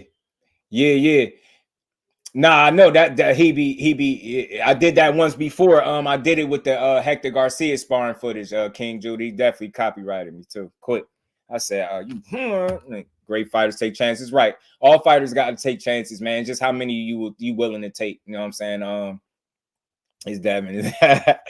This one do look like Devin and Tank though. I ain't gonna lie. With this Aki sparring footage, I don't know if y'all seen it, but I'm pretty sure somebody else beside him got that. You know what I mean? But people just be taking footage and putting they logos on it and calling it theirs. Now go be Shakur. Right. I want to see it, bro. I want to see all these dudes. You know what I mean? Platboy back in the super chat. Why is Anton Russell not in the 140 combo? He in there. Platboy, he just did an interview recently. You know who he said he want? He said he want to fight MATHIAS, bro. He did an interview recently, man. Go check it out, man. I had played it up here, man. He talking about fighting MATHIAS. So he in the combo for sure. I think what happened with him, Platboy, is remember he had an opportunity to fight for a title and they pulled him back from it. And a lot of people feel like he pulled out. I just felt like that was a team decision and they did it for a reason. And I think he right where he need to be. I gotta see where the rankings at. My bro Dub at. See where they got Gary Antoine ranked. And we ain't never got a box again. Well. I already been getting these bet, but now it's time for you to get your just do. Yeah, man, you can hear the sound Devin make when he punches. Yeah, it's distinctive. Yeah, that's why I don't think the recent clip is Devin. I feel you. Salute to Rain. Appreciate you, Queen. You need to drop Rolly. Hey, he beat the hell out of Rolly. I ain't gonna lie. I think Gary Antoine Russell stop Rolly. I think he'll stop him. Beat the hell out of him. I think he'll make a good fight with anybody that's at the top for 140. I think he'll give any of those dudes a good fight. But now King Judy, you be paying attention. I think so too. I'm gonna try to find it for y'all later, man. I'm gonna try to find it for tomorrow for anybody, just so y'all know. I'll play it for y'all. I hate the fact that it got his watermark on it. It makes it clear. Yeah, right. He do. And I seen Tank look a little chubby around the waist area, a little bit in the stomach area, in that joint. You definitely can tell. It looked like them. But I tell you, man, again, I just see it one side. I heard more people complaining about this little clip that I was playing than the one that actually looked like it's them. And think about it, that's right before Dev got a fight, and they just sparring footage. Let me drop some sparring footage. Man, some of these dudes is weak as hell, man. I ain't gonna lie to you. I ain't gonna lie. I mean, these dudes be complaining, but they be doing some weak ass shit, man, behind the scenes. And the Haney's clan confidentiality is for the weak. Frequent is a fool, bro. He's a damn savage in the comments. The Haney's clan. They coming to bring it, man. They coming to bring it. We can be seeing Matthias versus Hitchins in the near future. Thoughts on that? Gertz, hey, let's talk about it, bro. Because look, I don't know if any of y'all seen this. The IBF is supposed to be ordering Hitchins and Jack Catterall, y'all. And the winner is supposed to be facing in line to face SUBRIEL Matthias. This is some real motion. That's why I said 140 getting deeper and deeper. Hold on. I missed something. Salute to my guy GP, man, in that cash app. Much love, much appreciation, bro. Appreciate you supporting the grind. And we ain't never got a box again. Well. I already been getting these bets, but now it's time for you to get your just do. Salute to my guy. Appreciate you, family. Oh man, I got Hitchins in that one. Yeah, I think Hitchins gonna beat his ass. I ain't gonna lie. I think Hitchins gonna style on Catterall. Boxing lesson. I got a boxing lesson, Gertz. I got Hitchins putting on a boxing lesson, and I hope from there that he get an opportunity at the title. And I hope it's SUBRIEL Matthias, because somebody got to fight that dangerous guy. Somebody got to fight that guy. I think Hitchins is going to beat him up convincingly. I think Jack Catterall is on the slide. He ain't been looking too good lately. And for that reason, I think I got Hitchins beating him convincingly. And I don't think it's going to be a tough fight for him. I really don't. I don't think that fight going to be that tough for him. I ain't saying it's going to be easy, but I don't think it's going to be one of his toughest fights, man. I think it's going to be a damn good fight. I believe that he could move on to bigger and better things. I think Jack Catterall just ain't been looking too hot in his last couple performances, man. Maybe what was the last one? So Jorge Linares, I wasn't impressed with that. That Jack Catterall that fought Jorge Linares is gonna get beat up by Richardson Hitchins. Respectfully, I think Hitchins gonna beat his ass. Salute to my guy Gertz, man. Much love and appreciation. Always supporting the grind as well, bro. For what you do, keep it up, G. Always, and we ain't never got a box again. Well. I already been getting these bets, but now it's time for you to get your just do. Salute to my guy Gertz, man. Appreciate you, family. Man, if Catterall or Hitchins don't make Matthias respect their power, they are Dunsky, especially Catterall. You know what I think, Bole? I was talking about it earlier with one of my bros briefly. I think Hitchins really got the discipline and the feet and the style to give Matthias trouble. I think he has the good enough feet to not be where Matthias typically wants you at in the ring, right? I think, and he got like my bro was saying to me earlier, he got an underrated gas tank. Like Hitchins don't fade in fights. He's pretty consistent with his output and his attack, right? So I mean, look, I know Matthias, it's easy. It's hard to pick against him, right? It's hard to bet against him, all that stuff. But I think Richards and Hitchins is a hell of a talent, bro. And I think his stylistically, I think he'll give Matthias issues because he has the feet to be able to get out of the way. And I've seen some of Matthias fights. I see he get hit. I know Kano don't think highly of him. I do too. I think he's a dog. He's a beast. It's just the fact that he abandons his defense and he uses it as an option and not a priority. I feel like at the elite level, defense needs to be a priority. I say this all the time. Offense is your offense, but defense need to be your defense. You can't substitute defense for your offense at the elite level and keep getting away with it. You get what I'm saying? I think there's only so long you'll get away with that. So I lean towards Hitchins being able to box him. I think it'd be a tough fight though, but I think Hitchins would be able to box him, bro. think Montana Love is probably going to be a good. Yeah, it is. And I'm picking Montana Love to win on points, King Judah. I'm picking him to win on points, a decision. I don't know if we're going to stop this dude. I don't think so, but I'm picking Montana Love to win because he got to. I think he need a meaningful performance, a good win. I think anything less is going to be a disappointment for him. Get what I'm saying? I think he's going to get a lot of flack, a lot of blowback. I think, a lot of criticism, man. So I listen, a lot of people say Montana Love is not that good. I think he's very talented. I just think, boxing is very demanding mentally. And I feel like when you're a showman the way he is, there's nobody that can convince me that it seems like the amount of energy or attention that he puts into bringing attention to himself doesn't bleed into his performances. I feel like if he kind of dials it back a little bit and like just focus on the game plan strategy, being in the best shape, sharpening your sword, and then getting in there, putting on his show and then performing after that, I think he'll be better. But all that bringing the dog to the ring, you dancing to the ring, you got dancers with you, you getting your hair cut in the locker room, all that stuff. Like, I get it because it's the entertainment business and you want to sell yourself, but I think you need to sell your next performance on it being all about the fight. And that's just my honest opinion. I can't tell him what to do. I rock with him. A lot of people say he ain't that good. I think he's a good fighter. I just think he has mental lapses that hold him back. And I think if he concentrates a bit more on his craft and less on the show, the actual show, I think he'll be better. You know what I'm saying? The show, he needs to understand that. I understand you putting on a show outside of the ring, in the locker room, on the way to the ring, but I think you gotta make sure that the main show is taken care of in the ring, bro. And I want to see the dude do well. I don't think he a bad kid. I don't got no reason to knock him. It seems like people don't like him because of the antics, but I mean, it's entertaining. It's cool, but he just got to put the performances together. You know what I'm saying? I think he's a talented dude, man. So I want to see if he proves me right come fight night. That's tapped out on Mathias early. Yeah, the longer the fight goes, the more grueling it gets, the more mistakes the opponent makes. All true, Bole. All true. All true. I just think what happens, Bole. That's why I brought up his underrated gas tank that my bro pointed out to me earlier, and I agree with him.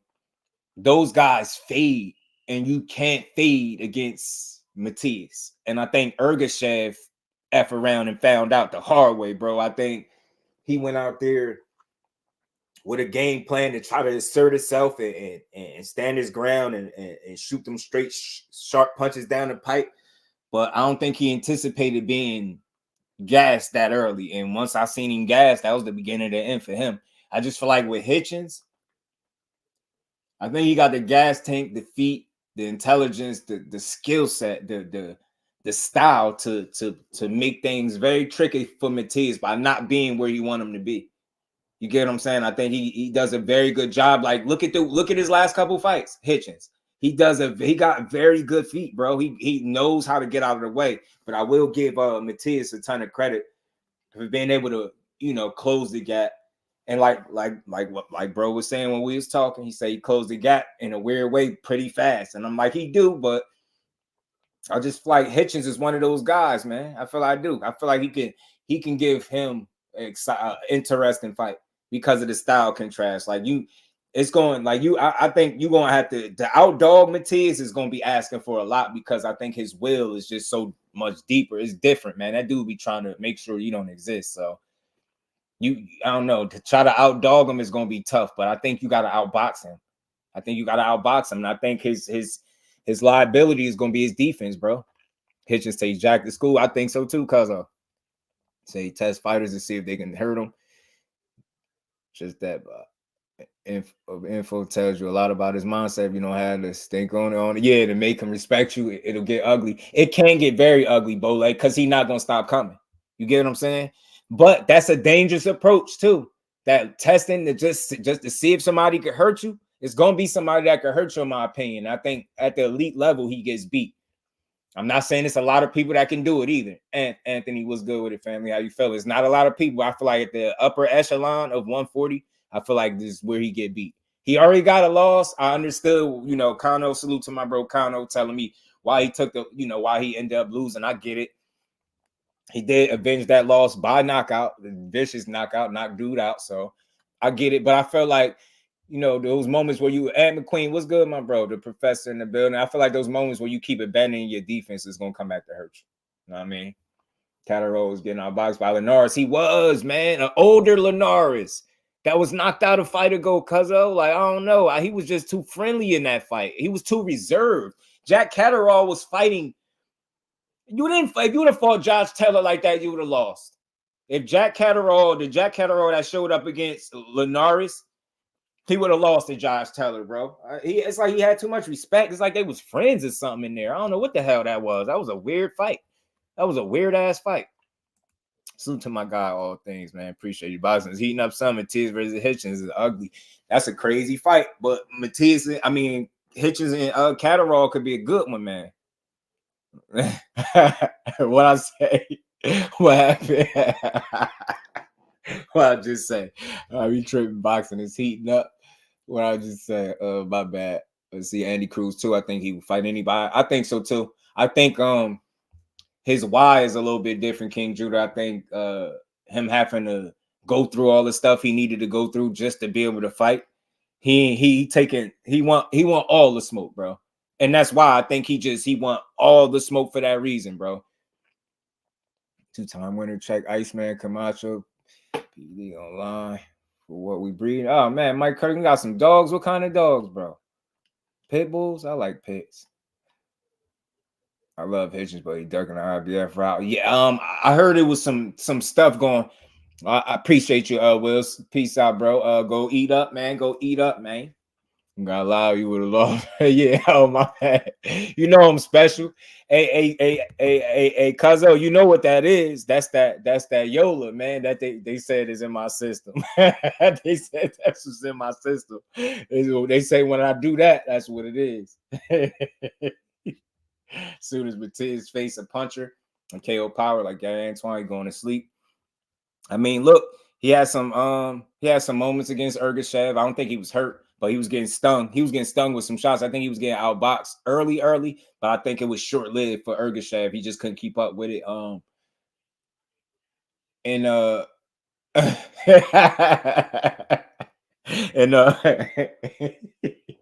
He was getting Jeremiah's punts. Was catching him early too, and he made the adjustment and started wearing dude ass out. But I think dude got tired. That's the problem. Matias got the gas for you. The problem is, do you have the gas for him? He's a scared fighter. I'm gonna get into that though. I'm gonna get into that because that's gonna be the last thing I'm gonna touch on before we do get out of here. About Timothy Bradley. Don't get right, cuz oh man, I got one more thing about the Ryan fight, and this came from Ninja Turtle Bradley. He had some interesting things to say about Ryan and what he felt about the fight and how he approached it. And again, the reason why I'm revisiting this and I'm playing this clip from Tim Bradley is because a lot of people was asking about that shoulder roll and what was it or lack thereof. Why the hell was he doing it? And he gave his thoughts on what he felt like the shoulder roll was. Don't get none on you. So yeah, Ryan Garcia, man, he fought this past weekend. He got the W, he got the knockout. My biggest criticism of him is I think his lack of commitment to 140. I think he might be committed to Derrick James, but I don't think he's 100% committed. I think some of that is because they only had one camp together. He's still fairly new. They still getting used to each other. I think it's very concerning that his last two fights, he's been 140 pounder, but his last two fights been at catch weights. So I question if you really was you really drained when you fought Tank, or was you just an undisciplined guy trying to get people to complain? Yeah, and that's what I think. I feel like you fight. And Oscar De La Hoya came out and he said you requested a catch weight of 143. He said he concerned that if you professional, you need to be fighting at 140. That's my biggest issue with Ryan Garcia. I don't think he fighting at 140, and I think it's very strategic. He talking a good game, but if you look at what he did in his last fight, Oscar Duarte is a career lightweight. I don't think he ever fought above 135 before Saturday night. So that's my takeaways that are the negatives. Like I think Ryan need to stop using weight as an excuse, and he need to get more discipline, take his career serious, man. Neither of them dudes can do anything with SUBRIEL. You don't think so? I just think maybe the boxing ability, man. I think Hitchins could give him a run for his money. I do, man. I really do. Will he win, man? I don't know, but I think Hitchins got the skill set to be able to cause him problems. I think where SUBRIEL and MATHIAS lacks, I think Hitchins could take advantage of. And I think he got the kind of style where he's not careless in there.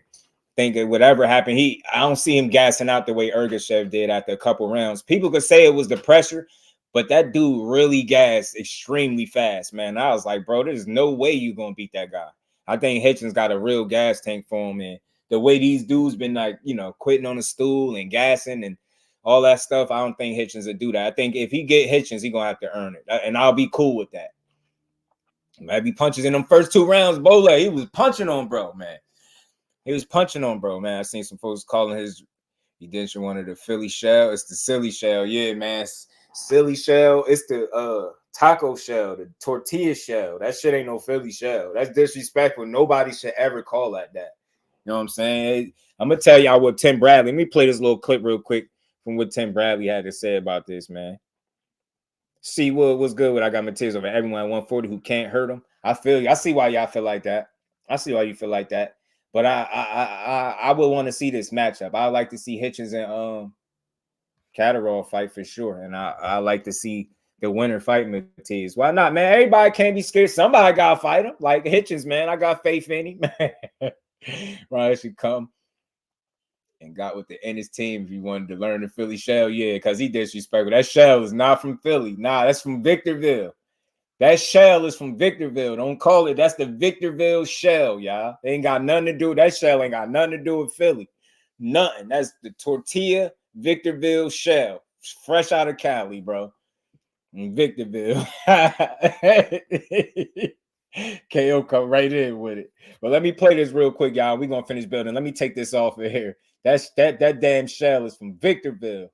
The tortilla Victorville shell. Compliments Ryan Garcia.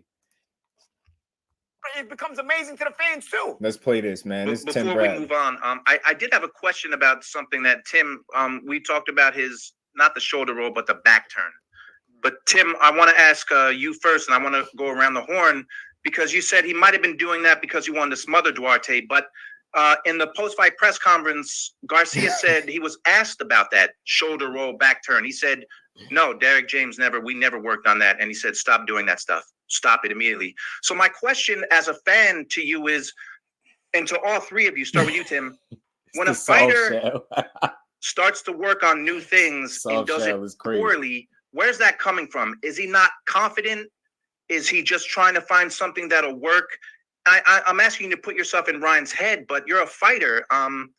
Why do you think he would do something like that he admitted he didn't work on in training?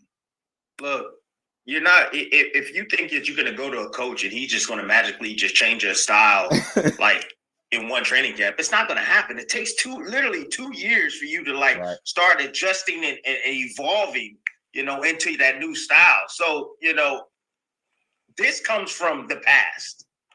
What he did, it comes from the past. It was the pressure that Duarte was putting on him. He couldn't slow down that pressure. He was getting countered here and there with big left hooks, right hands over the top, occasional body shots. He stopped using his jab, and then Duarte started coming through that front door and was closing on him fast. So he felt that he had to stand his ground for a little bit, stand my ground, don't move back too far, too much. I don't want to tire myself out. And he resulted to turning his back. So when you turn sideways like that, he basically was shrinking in his target zone. That's basically what he was doing. He was shrinking in his target zone. But the problem is that he's giving his back. He's turning his back like a scary cat. That's what a scary person to do. They'll turn their back like that. Tim saying scary cat in 2023 is wild. But the problem is that he's giving his back. He's turning his back like a scary cat. That's what a scary person to do. They'll turn their back like that. Ryan Garcia has done that in the past. I've seen him do it in previous fights. He's done that in the past in certain situations, and it was always under pressure. So now the next step for Coach Derek James is to try to get him up out of that bad habit. because the pressure is going to come. That's how you beat Ryan Garcia. I don't know if you guys saw that, but pressure. If you can take his shot, if you can avoid the big punch, big left hook, and a big uppercut, or the right hand, if you can avoid any of his kill shots, and if you can get inside and you can rough him up, you can pound him down to the body, and you can get him in that type of position, you can beat him. It's that simple. You know, a guy like Matthias will murder Ryan Garcia. What did you just say? A guy like Regis Prograis, you can pound him down to the body. Nah, Tim, flag on the play. The pause community about to come for you. I'm not a part of the pause community, but he just said, what now? What did he say? Tim just tripped out. They just tried to slip that in there. Big left hook and a big uppercut or the right hand. If you can avoid any of his kill shots, and if you can get inside and you can rough him up, you can pound him down to the body, and you can get him in that type of position, you can beat him. It's that simple. You know, a guy like Matthias will murder Ryan Garcia. A guy like Regis Prograis will murder him. You know, I would say even go as far as Devin Haney. Devin Haney, we seen Devin Haney march forward and put pressure on guys too. Would beat him. So Ryan Garcia, is he a player at 140? One guy he can beat, one champion he can beat, and that's Rolly Ramirez. And he called out the weakest champion. I don't know if he can beat him, man. Hold on, Rolly who? Ryan Garcia, is he a player at 140? One guy he can beat, one champion he can beat, and that's Rolly Ramirez. And he called out the weakest champion. What he called him Rolly Ramirez? So Ryan Garcia, is he a player at 140? One guy he can beat, one champion he can beat.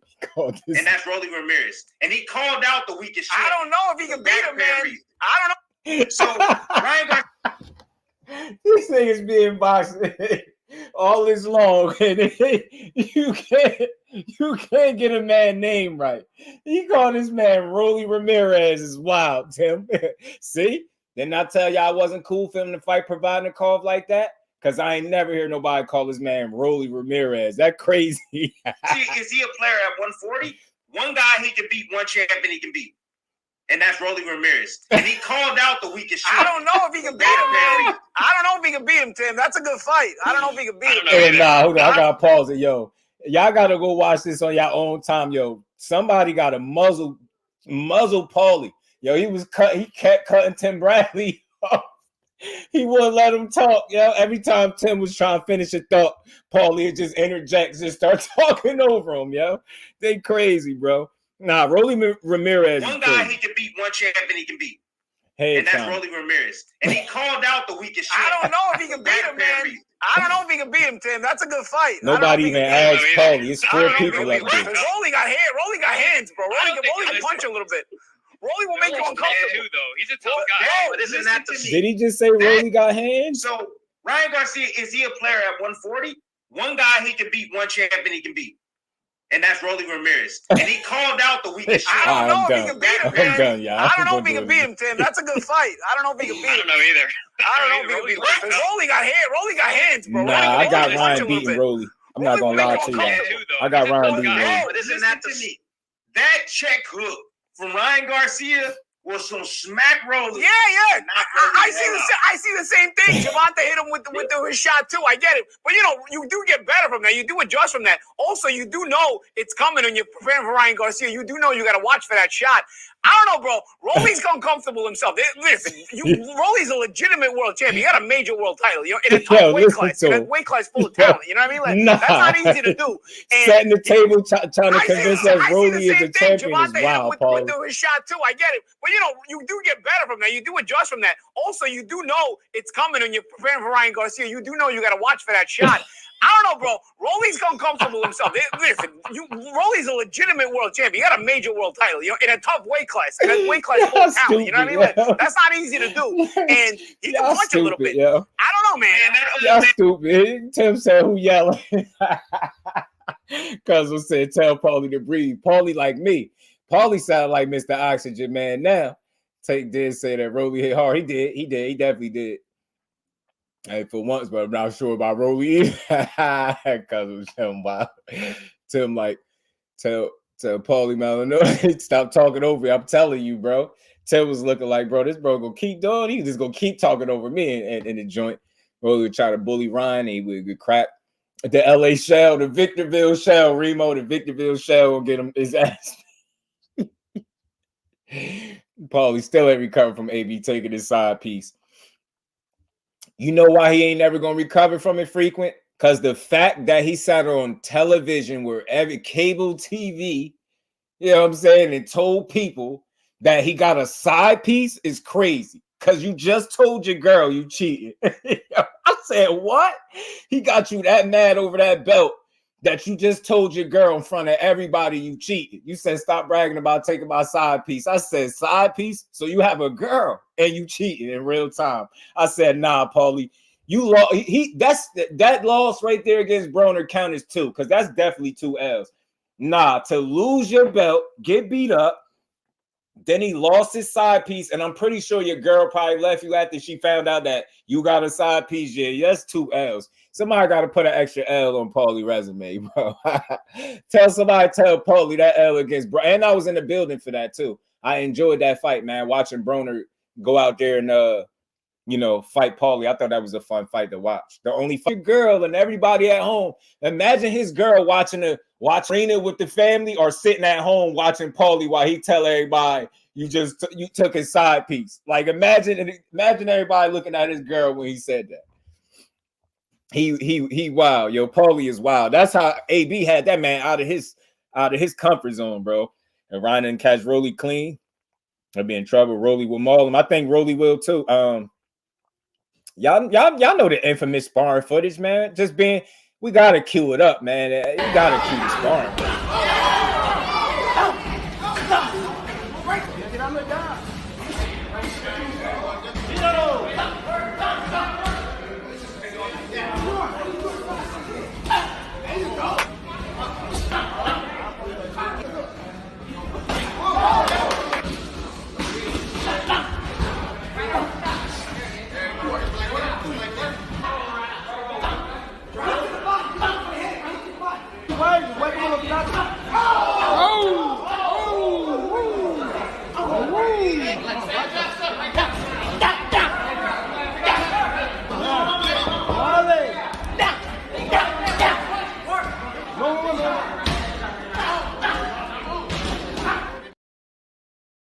Yo, y'all gotta pardon me, yo. I'll be up here having fun with these clips, yo. I'm a fool with these clips. I'll be having fun with them. I'm never gonna forget he commits to putting hands on Ryan Garcia like that. Like, one more time, I always tell y'all, look at the very first punch and how disrespectful it was. Look at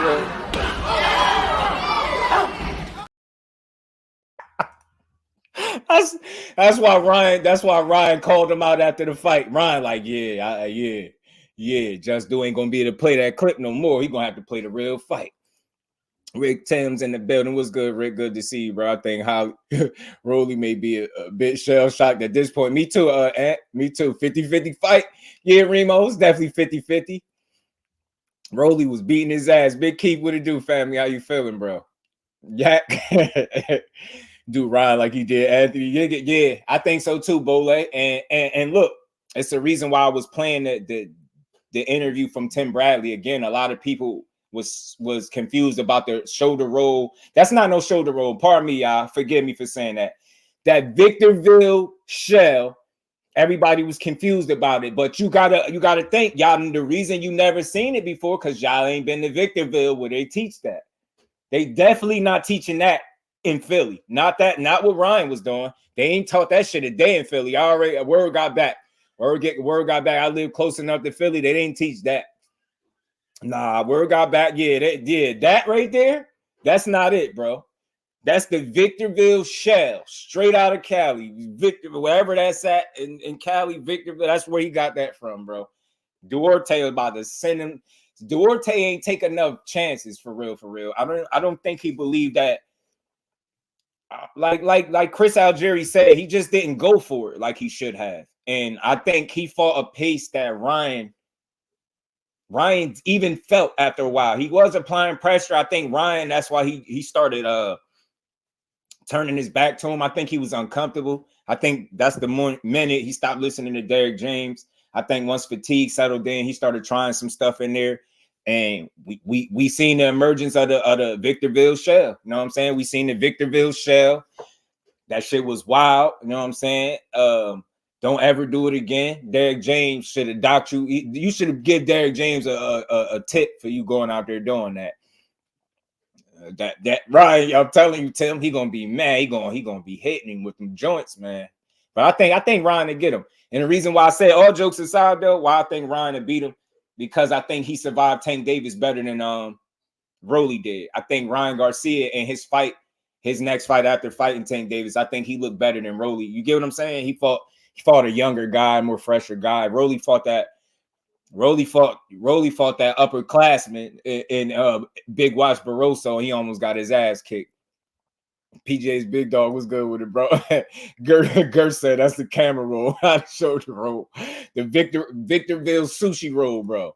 The Victorville sushi roll. 60-40 rise on the bases. The left hands seem to be Rolly. What uppercuts? Dylan White. What you said? You said the uppercuts. The left hands seem to be to Rolly. What uppercuts are to Dylan White? That's true. I think you're right. I think you're right about that. Call that joint the camera rolls. Crazy. Now don't put it on Cali, my boy. We don't teach that either. So is it safe to say Victorville? Is it Victor? Where's Victorville at? Are you familiar with the location? I think he definitely got it from a small town, from a small spot out there in Victorville somewhere. They taught him that in one of them gyms out there. And they told him not to ever do it, but he got in the ring and actually did some shit that they never practiced on. That's pretty brave too. You bogus as hell. Derrick James need to fire you. Nah, I'm just playing. Derrick James should fire his ass. They talking about everybody firing Derrick James. He should fire you for doing that damn shoulder roll for them couple rounds. They tried shoulder roll. We tried shoulder roll. We did it. California, Victorville, tortilla roll. You know what I'm saying? I'll come clean. Ryan probably hit hard, but knocked out all Mexican tough guys. Nah, yeah. I think Ryan got some real power, but the only thing I question, Remo, I want to see how he fare against a real 40-pounder. You get what I'm saying?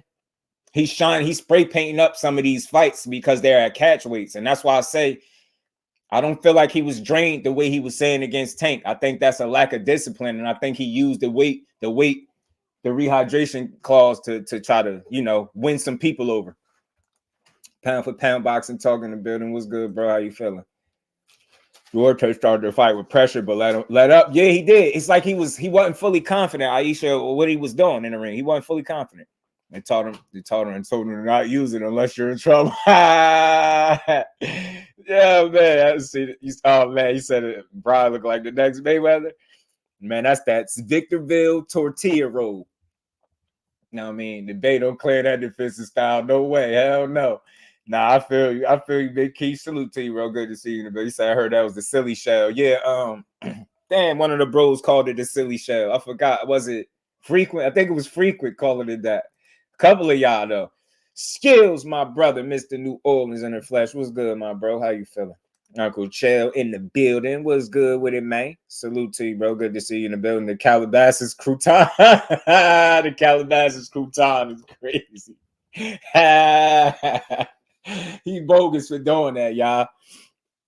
But nah, all jokes aside, though, I do think when he did start doing this, he ran out of answers for a minute. I think he ran out of answers. I think he stopped listening to Derrick James. And look, why I feel like that? Because we seen him doing something that we know by his own admission they didn't practice on. They didn't practice that.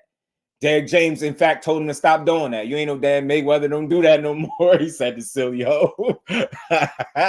He said, don't do that no more. So again, you seen him doing that, and then you seen him using the legs. I heard that Derrick James did tell him to use the legs a little bit, and maybe that was why he did that. But that California sushi roll is wild. Don't do that ever again in a boxing ring. Tim Bradley do got a point. He has done that in fights before when he's pressured. He do that, and I do think one of the keys to beating Ryan Garcia is pressure. But you got to be able to deal with those kill shots, the left hook, the uppercut, the right hand. I do think he got a solid right hand too. I think the kid can punch, and I think speed is power, and I think he got size, and I think he's strong. I think he's a strong kid. Get what I'm saying? Because Duarte looked like he was dealing with the power pretty well until he got hit with a shot that he didn't see. He said, silly ho. You a fool, man. Always good to see the fanboy in the building. You all good, Uncle Chill. You know what I mean? It's all good. But overall, man, he got to win, and he called out the right person. It's a reason that he's not calling out those other guys. I mean, first anyway, because I think he understands where he's at as a fighter. So I actually like the Rolly Romero call out. I don't think it'll happen next, but I like it. Was it hitting the back of behind the head? Duarte was handicapped. Yeah, frequent. He had that on his mind, bro. And frequent. What about that low blows? Some of the body shots. Some of the body shots. He was hesitant to throw body shots because the ref was warning him about them too. This looked like a fight where they kind of coddled Ryan, man. I don't want to be no conspiracy guy, but it looked like this was a road paved out for him to win. And he just had to go in there and not get knocked out, right? And fight back, but not get knocked out. That's what I felt like. I felt like everything was in his favor. I don't think it was no way Duarte was going to win. I think what they did was they brought up a career lightweight and they tried to sell us on these 11 straight knockouts that he got. And the fact that he got the 11 straight knockouts, he would be able to go in there and do something with Ryan. But I mean, we seen what it was. And Ryan, if he was fighting a true 40-pounder, we might be having a different conversation, man. I don't know. Rolly say going to 147. Yeah, Aisha, because he said 140 don't excite him. He said it ain't nothing in the division for him. Rolly is a character, bro. That was a turtle shell trying to use his back as a shield. I'm telling you. That's why I called it that too the other day. Whatever happened to the dudes that was saying Duarte will flatten out Ryan. You know, they usually disappear when that happens, bro. I said I thought Ryan was going to beat him. I did think might have went the decision, though. I did think that, but Ryan got him kind of late. What got him in 8? I think it was 8. Got him out in 8. So good win for him. Good win for him nonetheless. But overall, he's still the same fighter, and he got a lot of work to do. You know what I mean? But let me play a little bit more of this, man. Rolly better leave Earl alone. I'm telling you, better stop playing with Earl Spence. Yeah, he talking about Earl done and all this. He questioned his trainer. Rolly, you bogus, yo. You don't got no room to talk about no trainers. Your trainer know that y'all practice how to box wrong. Like I've never known a fighter and a trainer to be in sync practicing the wrong way. And they know it and they won't fix it. And you got the nerve to be coming for Derrick James, bro. Trainer of the year type talent, man. Come on. He was one fight away from having 2 undisputed champions in his stable, bro. I don't think your trainer can say the same, bro. No slight of shade to him, bro. You don't get to question Derrick James after a couple losses, bro. None of y'all do. Like, that's weird as hell. That's what's wrong with boxing. You can't even lose in this sport. You lose in this sport. Oh, I told you he wasn't that. I told you. Like, what the hell? Earl gonna beat Rolly and his damn trainer up the same night. Same damn night. Ride with it for the true 140-pounder. MVP. I'm telling you, nothing but pain. I'm telling you, bro. Yo, I'm telling you, man. Yo, he crazy, man. Funny practice how to box wrong. I'm telling you, Mike Kirkland, man, bro. They practice the wrong way on purpose, and they cool with it. They don't have a problem with it, bro. They don't have a problem with it, man. They don't have a problem with it. There'd be a lot going on.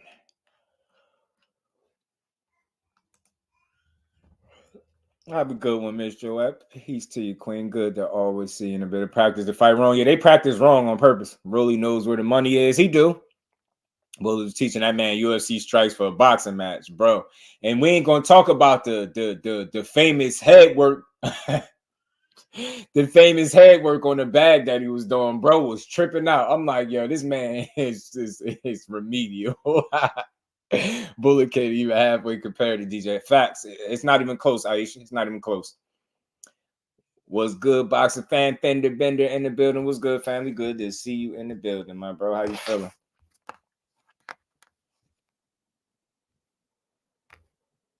My bad, y'all.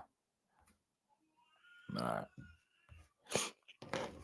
My son in there talking. He been talking all day. He been on my helmet all day, y'all. I should put Baby Do in here and make his ass do the rest of the live. Bring Baby Do ass in. Tell him to finish the live by himself, bro.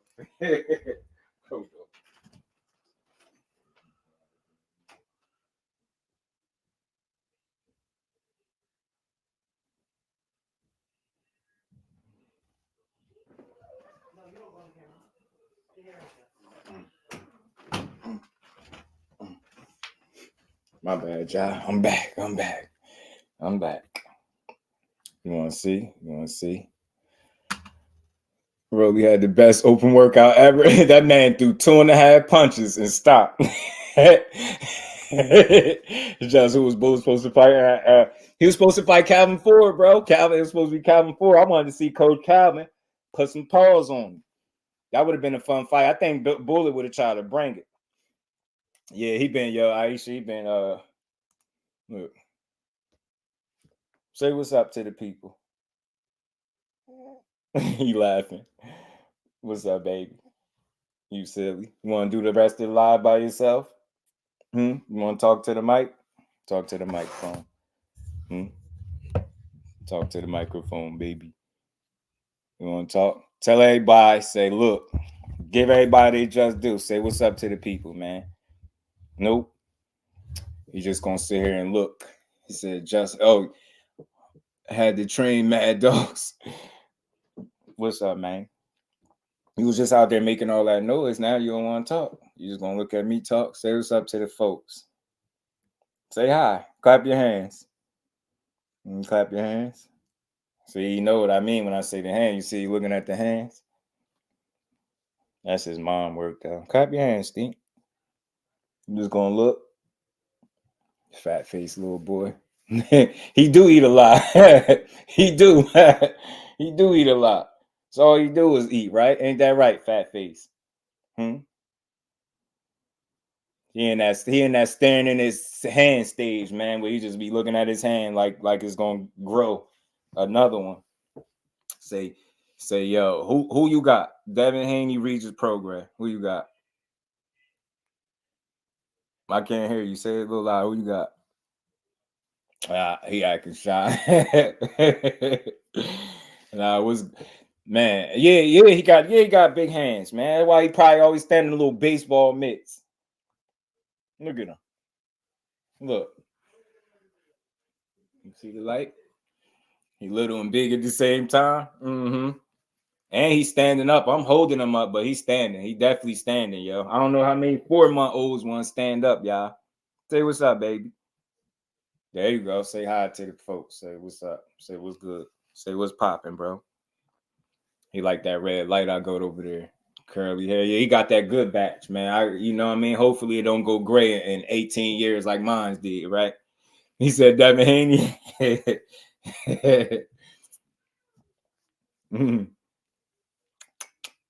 That's my sticky baby. He don't have no problem standing here too the whole time. Hold on, y'all. Let me get myself right. What's that?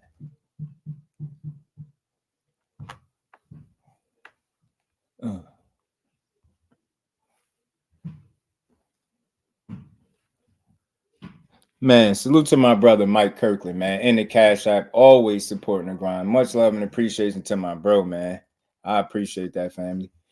Much love and appreciation, man. Y'all know a real one when I see one too, bro. Appreciate you, Mike. And we ain't never got a box again. Well. I already been getting these back, but now it's time for you to get your just due.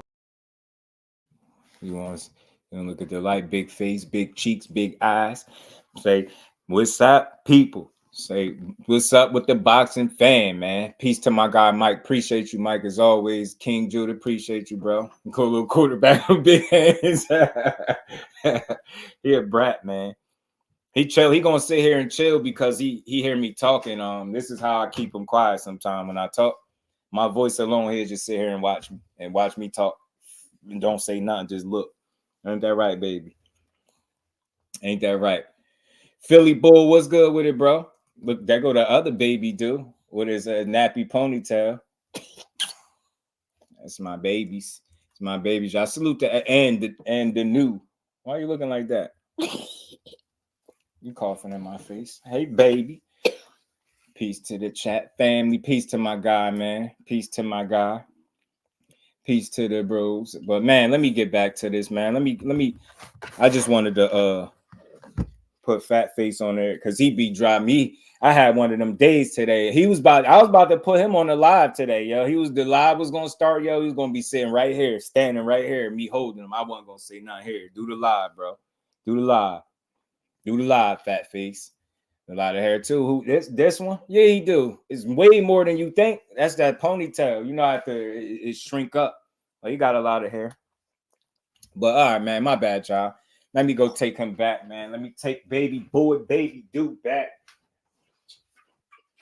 My baby, fat face baby. Come on. Fat face.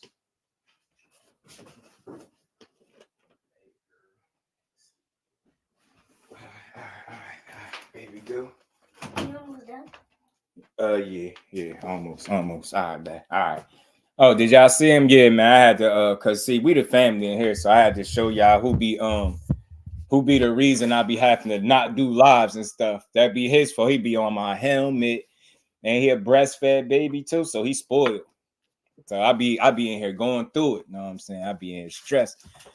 Appreciate you, Aisha. Karma Serene. Salute, Queen. How you feeling today? First the Charlos, now the dudes. You know what I'm saying? We on it, man. We on it. We gonna be some of boxing royalty, watch, man.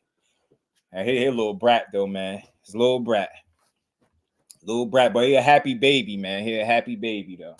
Said he need his hair done. I'm be talking about me. Oh no, you ain't had a chance to do it yet, man. Baby dude be all right, man. I'm back here wolfing. I don't be caring. They know it. I'll be back here chilling behind the camera. I'll be forgetting to turn this joint on sometimes. My bad. Y'all got to forgive me for the logo. I'm gonna start keeping the camera on for the people. I got to. But man, let's finish playing this, man. Salute to everybody. Appreciate everybody pulling up, man. Y'all smash the like button. We just gonna we closing up, man. I appreciate everybody hanging to the end of the show. Now he out here yelling. See, now he want to talk. He want to talk now.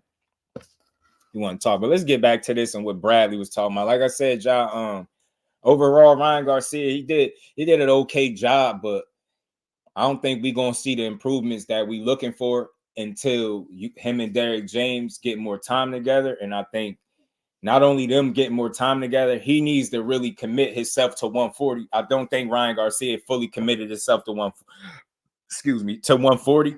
I think as a result, he's been fighting guys that are small. And again, if Tank Davis was doing what he was doing, he'd be getting all types of flack and pushback for it. But I guess with Ryan Garcia, people don't expect much for him. So when he kind of do something like bring a career lightweight up to a catch weight of 143, it kind of blow over it kind of go by the wayside and people don't say nothing about it. But I keep it consistent.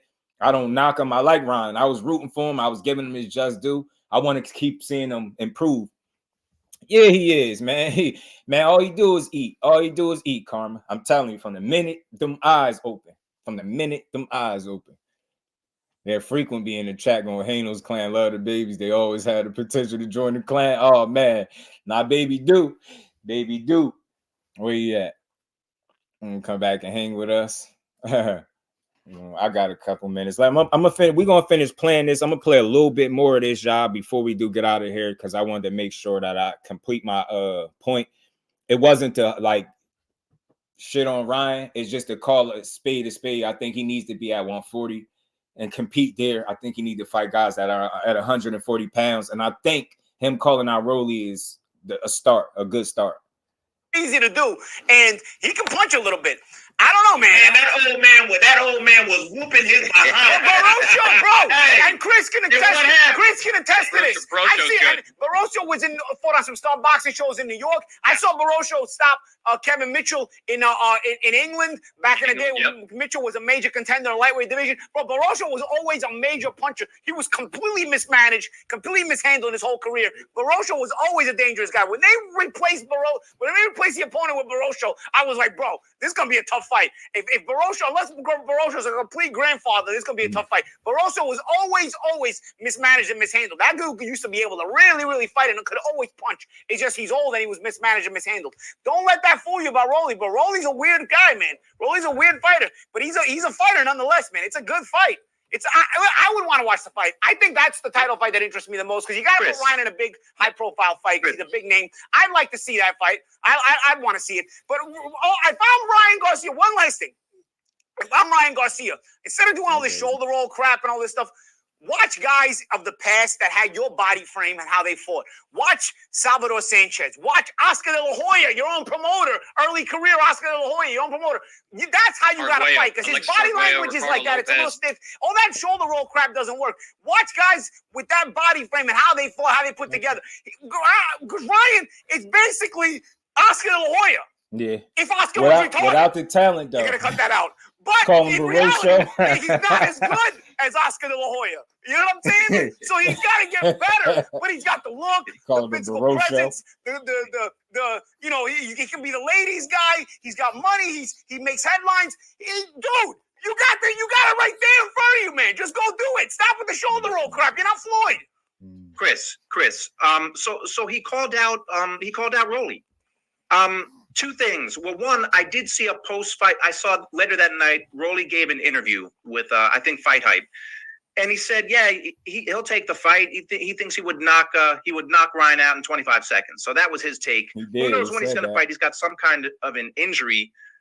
We don't know what. But, Chris, isn't this, I mean, Ryan's been criticized for calling out Rolly, but isn't that the smart guy to call out if he still has all these deficiencies in the ring?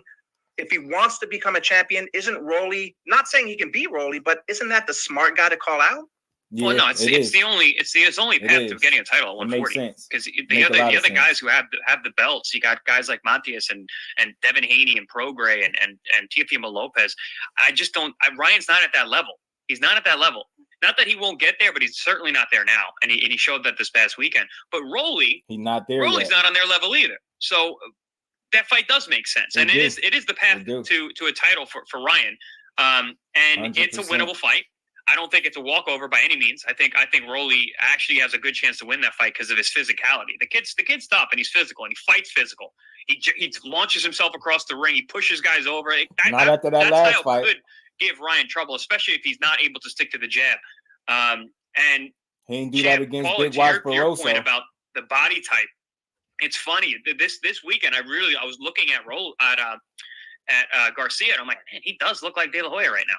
Like physically, he's got the very similar build. I'm like, man, but you know what De La Hoya had great? A good jab, man. A hard, solid, piston-like jab. That thing was a machine. Punch, pound, pound, pound, pound. And then obviously his hook was the knockout punch, but he always set it up, man. He had a jab first. You give Ryan a jab. Too many pounds in a row. He has a consistent jab, and he has a piston shoulder jab. That kid's hard to deal with because he's got the phicality, he's got the power, he's got the speed, he's got the judge of distance.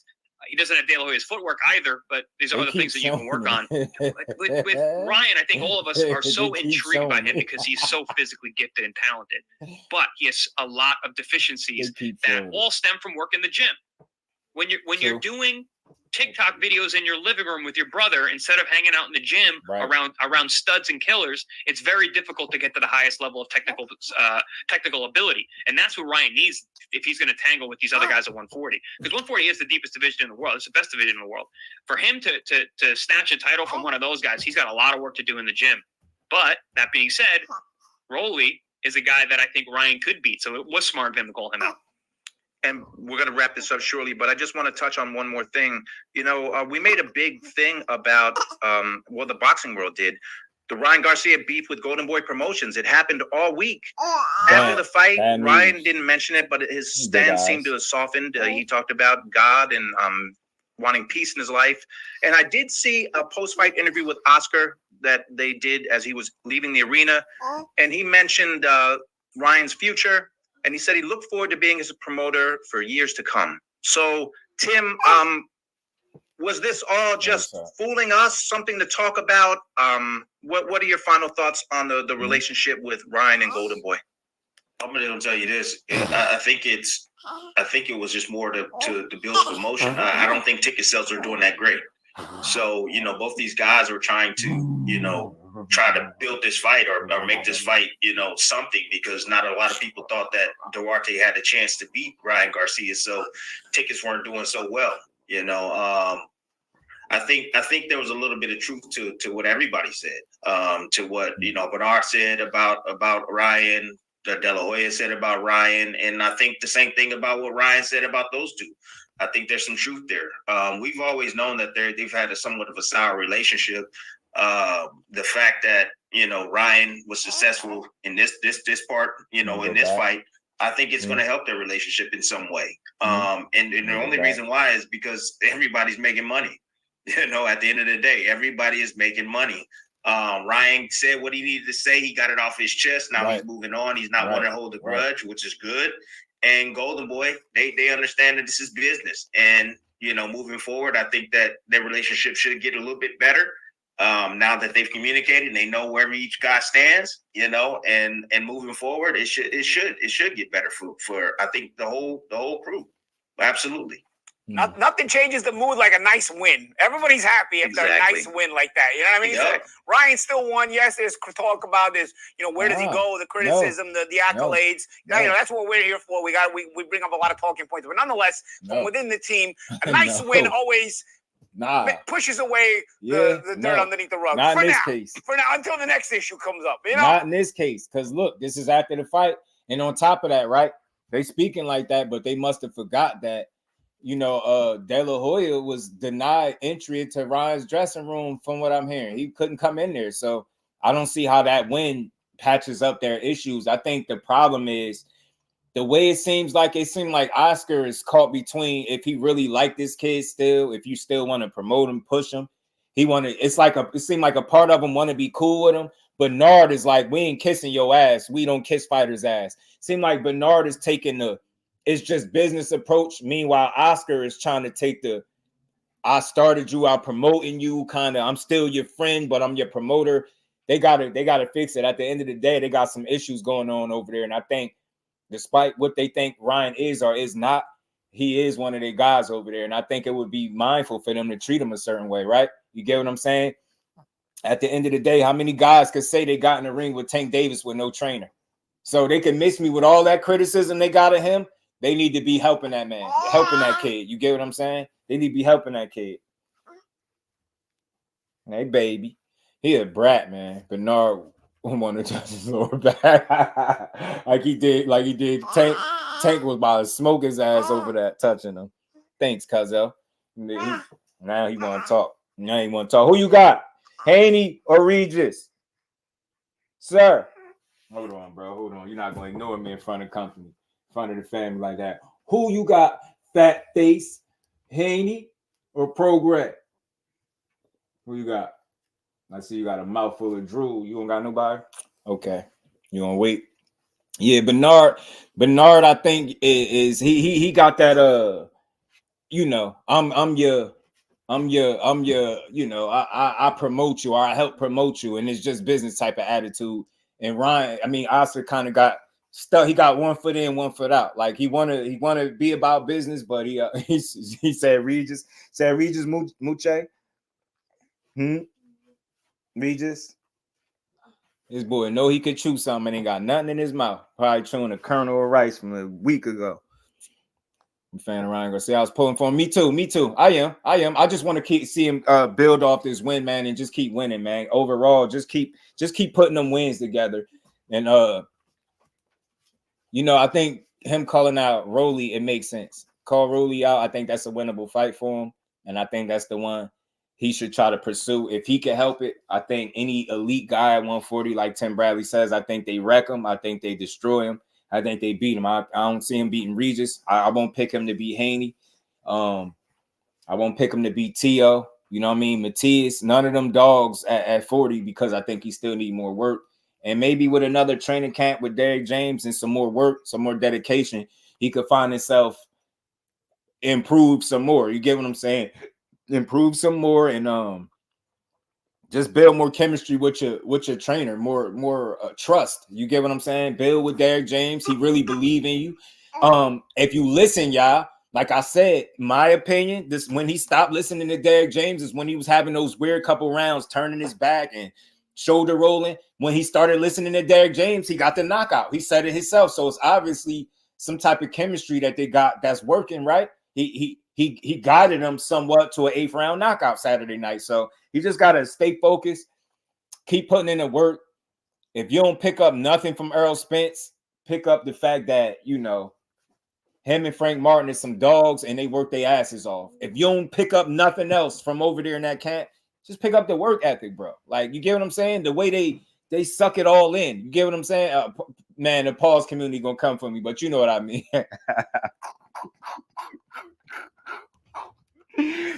The way they take, I can't even say it, bro. Whatever. We're going to just moving right along. How about them Cowboys? So Cigar Talk was good, family. Good to see you in the building. How you feeling, bro? So yeah, man, it's just more of the same, man. More of the Rougarou sound like a soft plush teddy bear.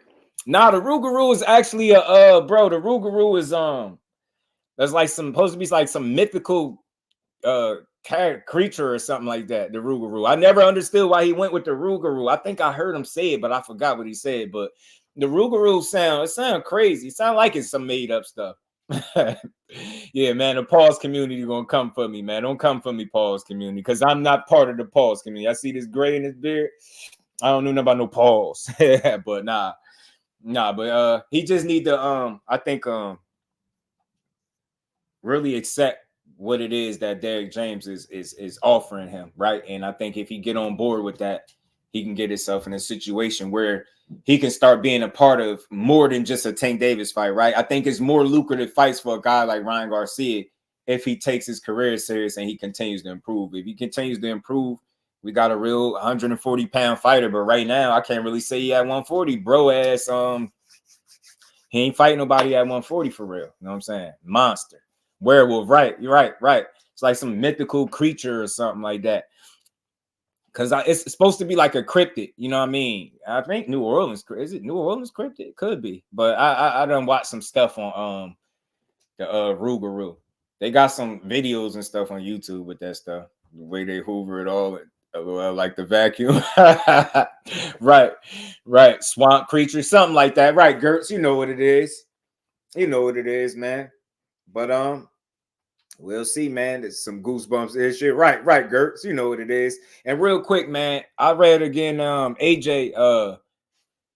I thought AJ was showing some nervous energy with that face-off for the December 23rd card, and I did some reading, and Wilder feel like when it come to him, AJ show nervous energy. He said he don't believe in himself. And you know, the former UK fighter Carl Froch feels like Deontay Wilder knocks AJ out in the first round. So there's that. I still hope we see that fight. I think Joseph Parker gets knocked out. I think Otto Wallin gives AJ an interesting fight, but I don't think he's going to win.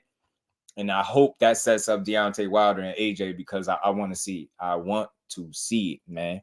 Swamp Monster, right. They want a Rougarou for Christmas. They're going to be happy. Frequent, you a fool.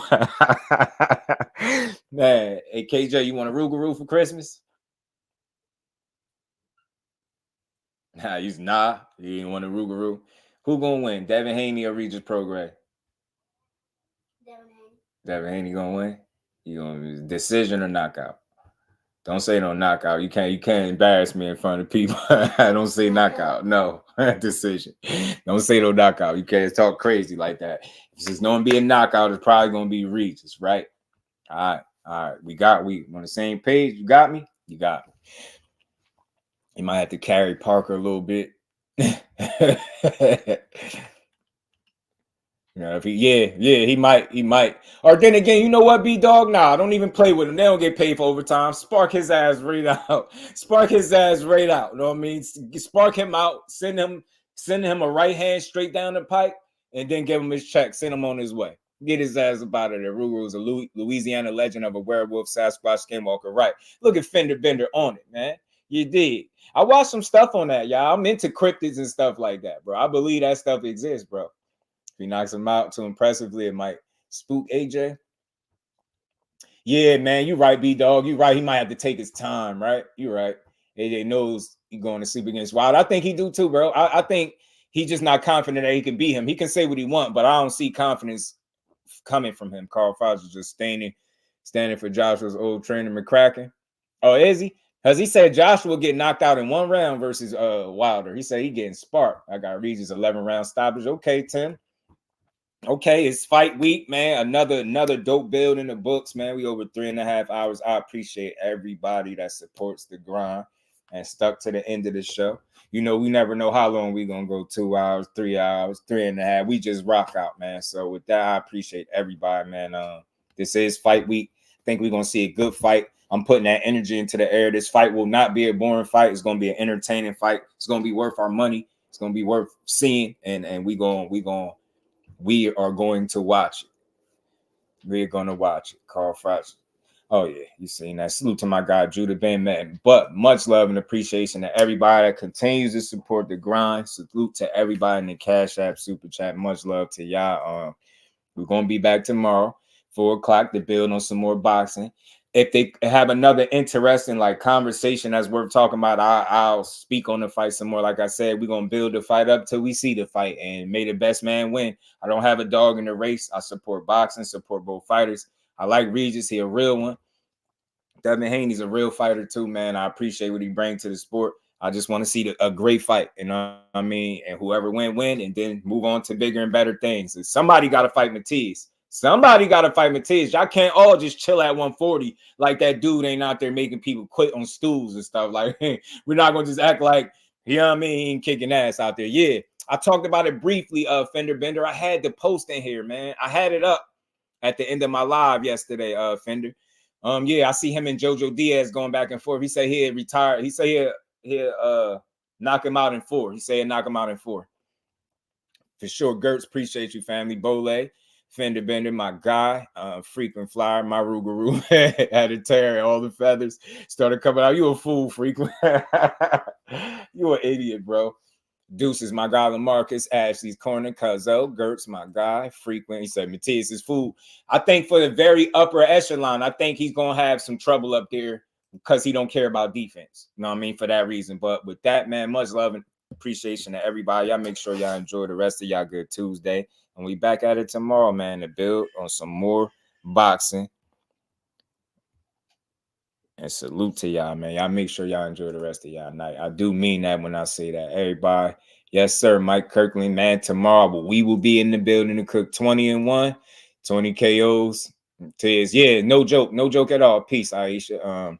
Keep playing with the Rougarou if you want. Yeah, frequent the Rougarou gonna be on your helmet. But, man, salute to the family. Y'all go ahead. Y'all get y'all something good to eat, man. And y'all tune in for tomorrow. We be back to build. Peace to the fam, y'all. We out.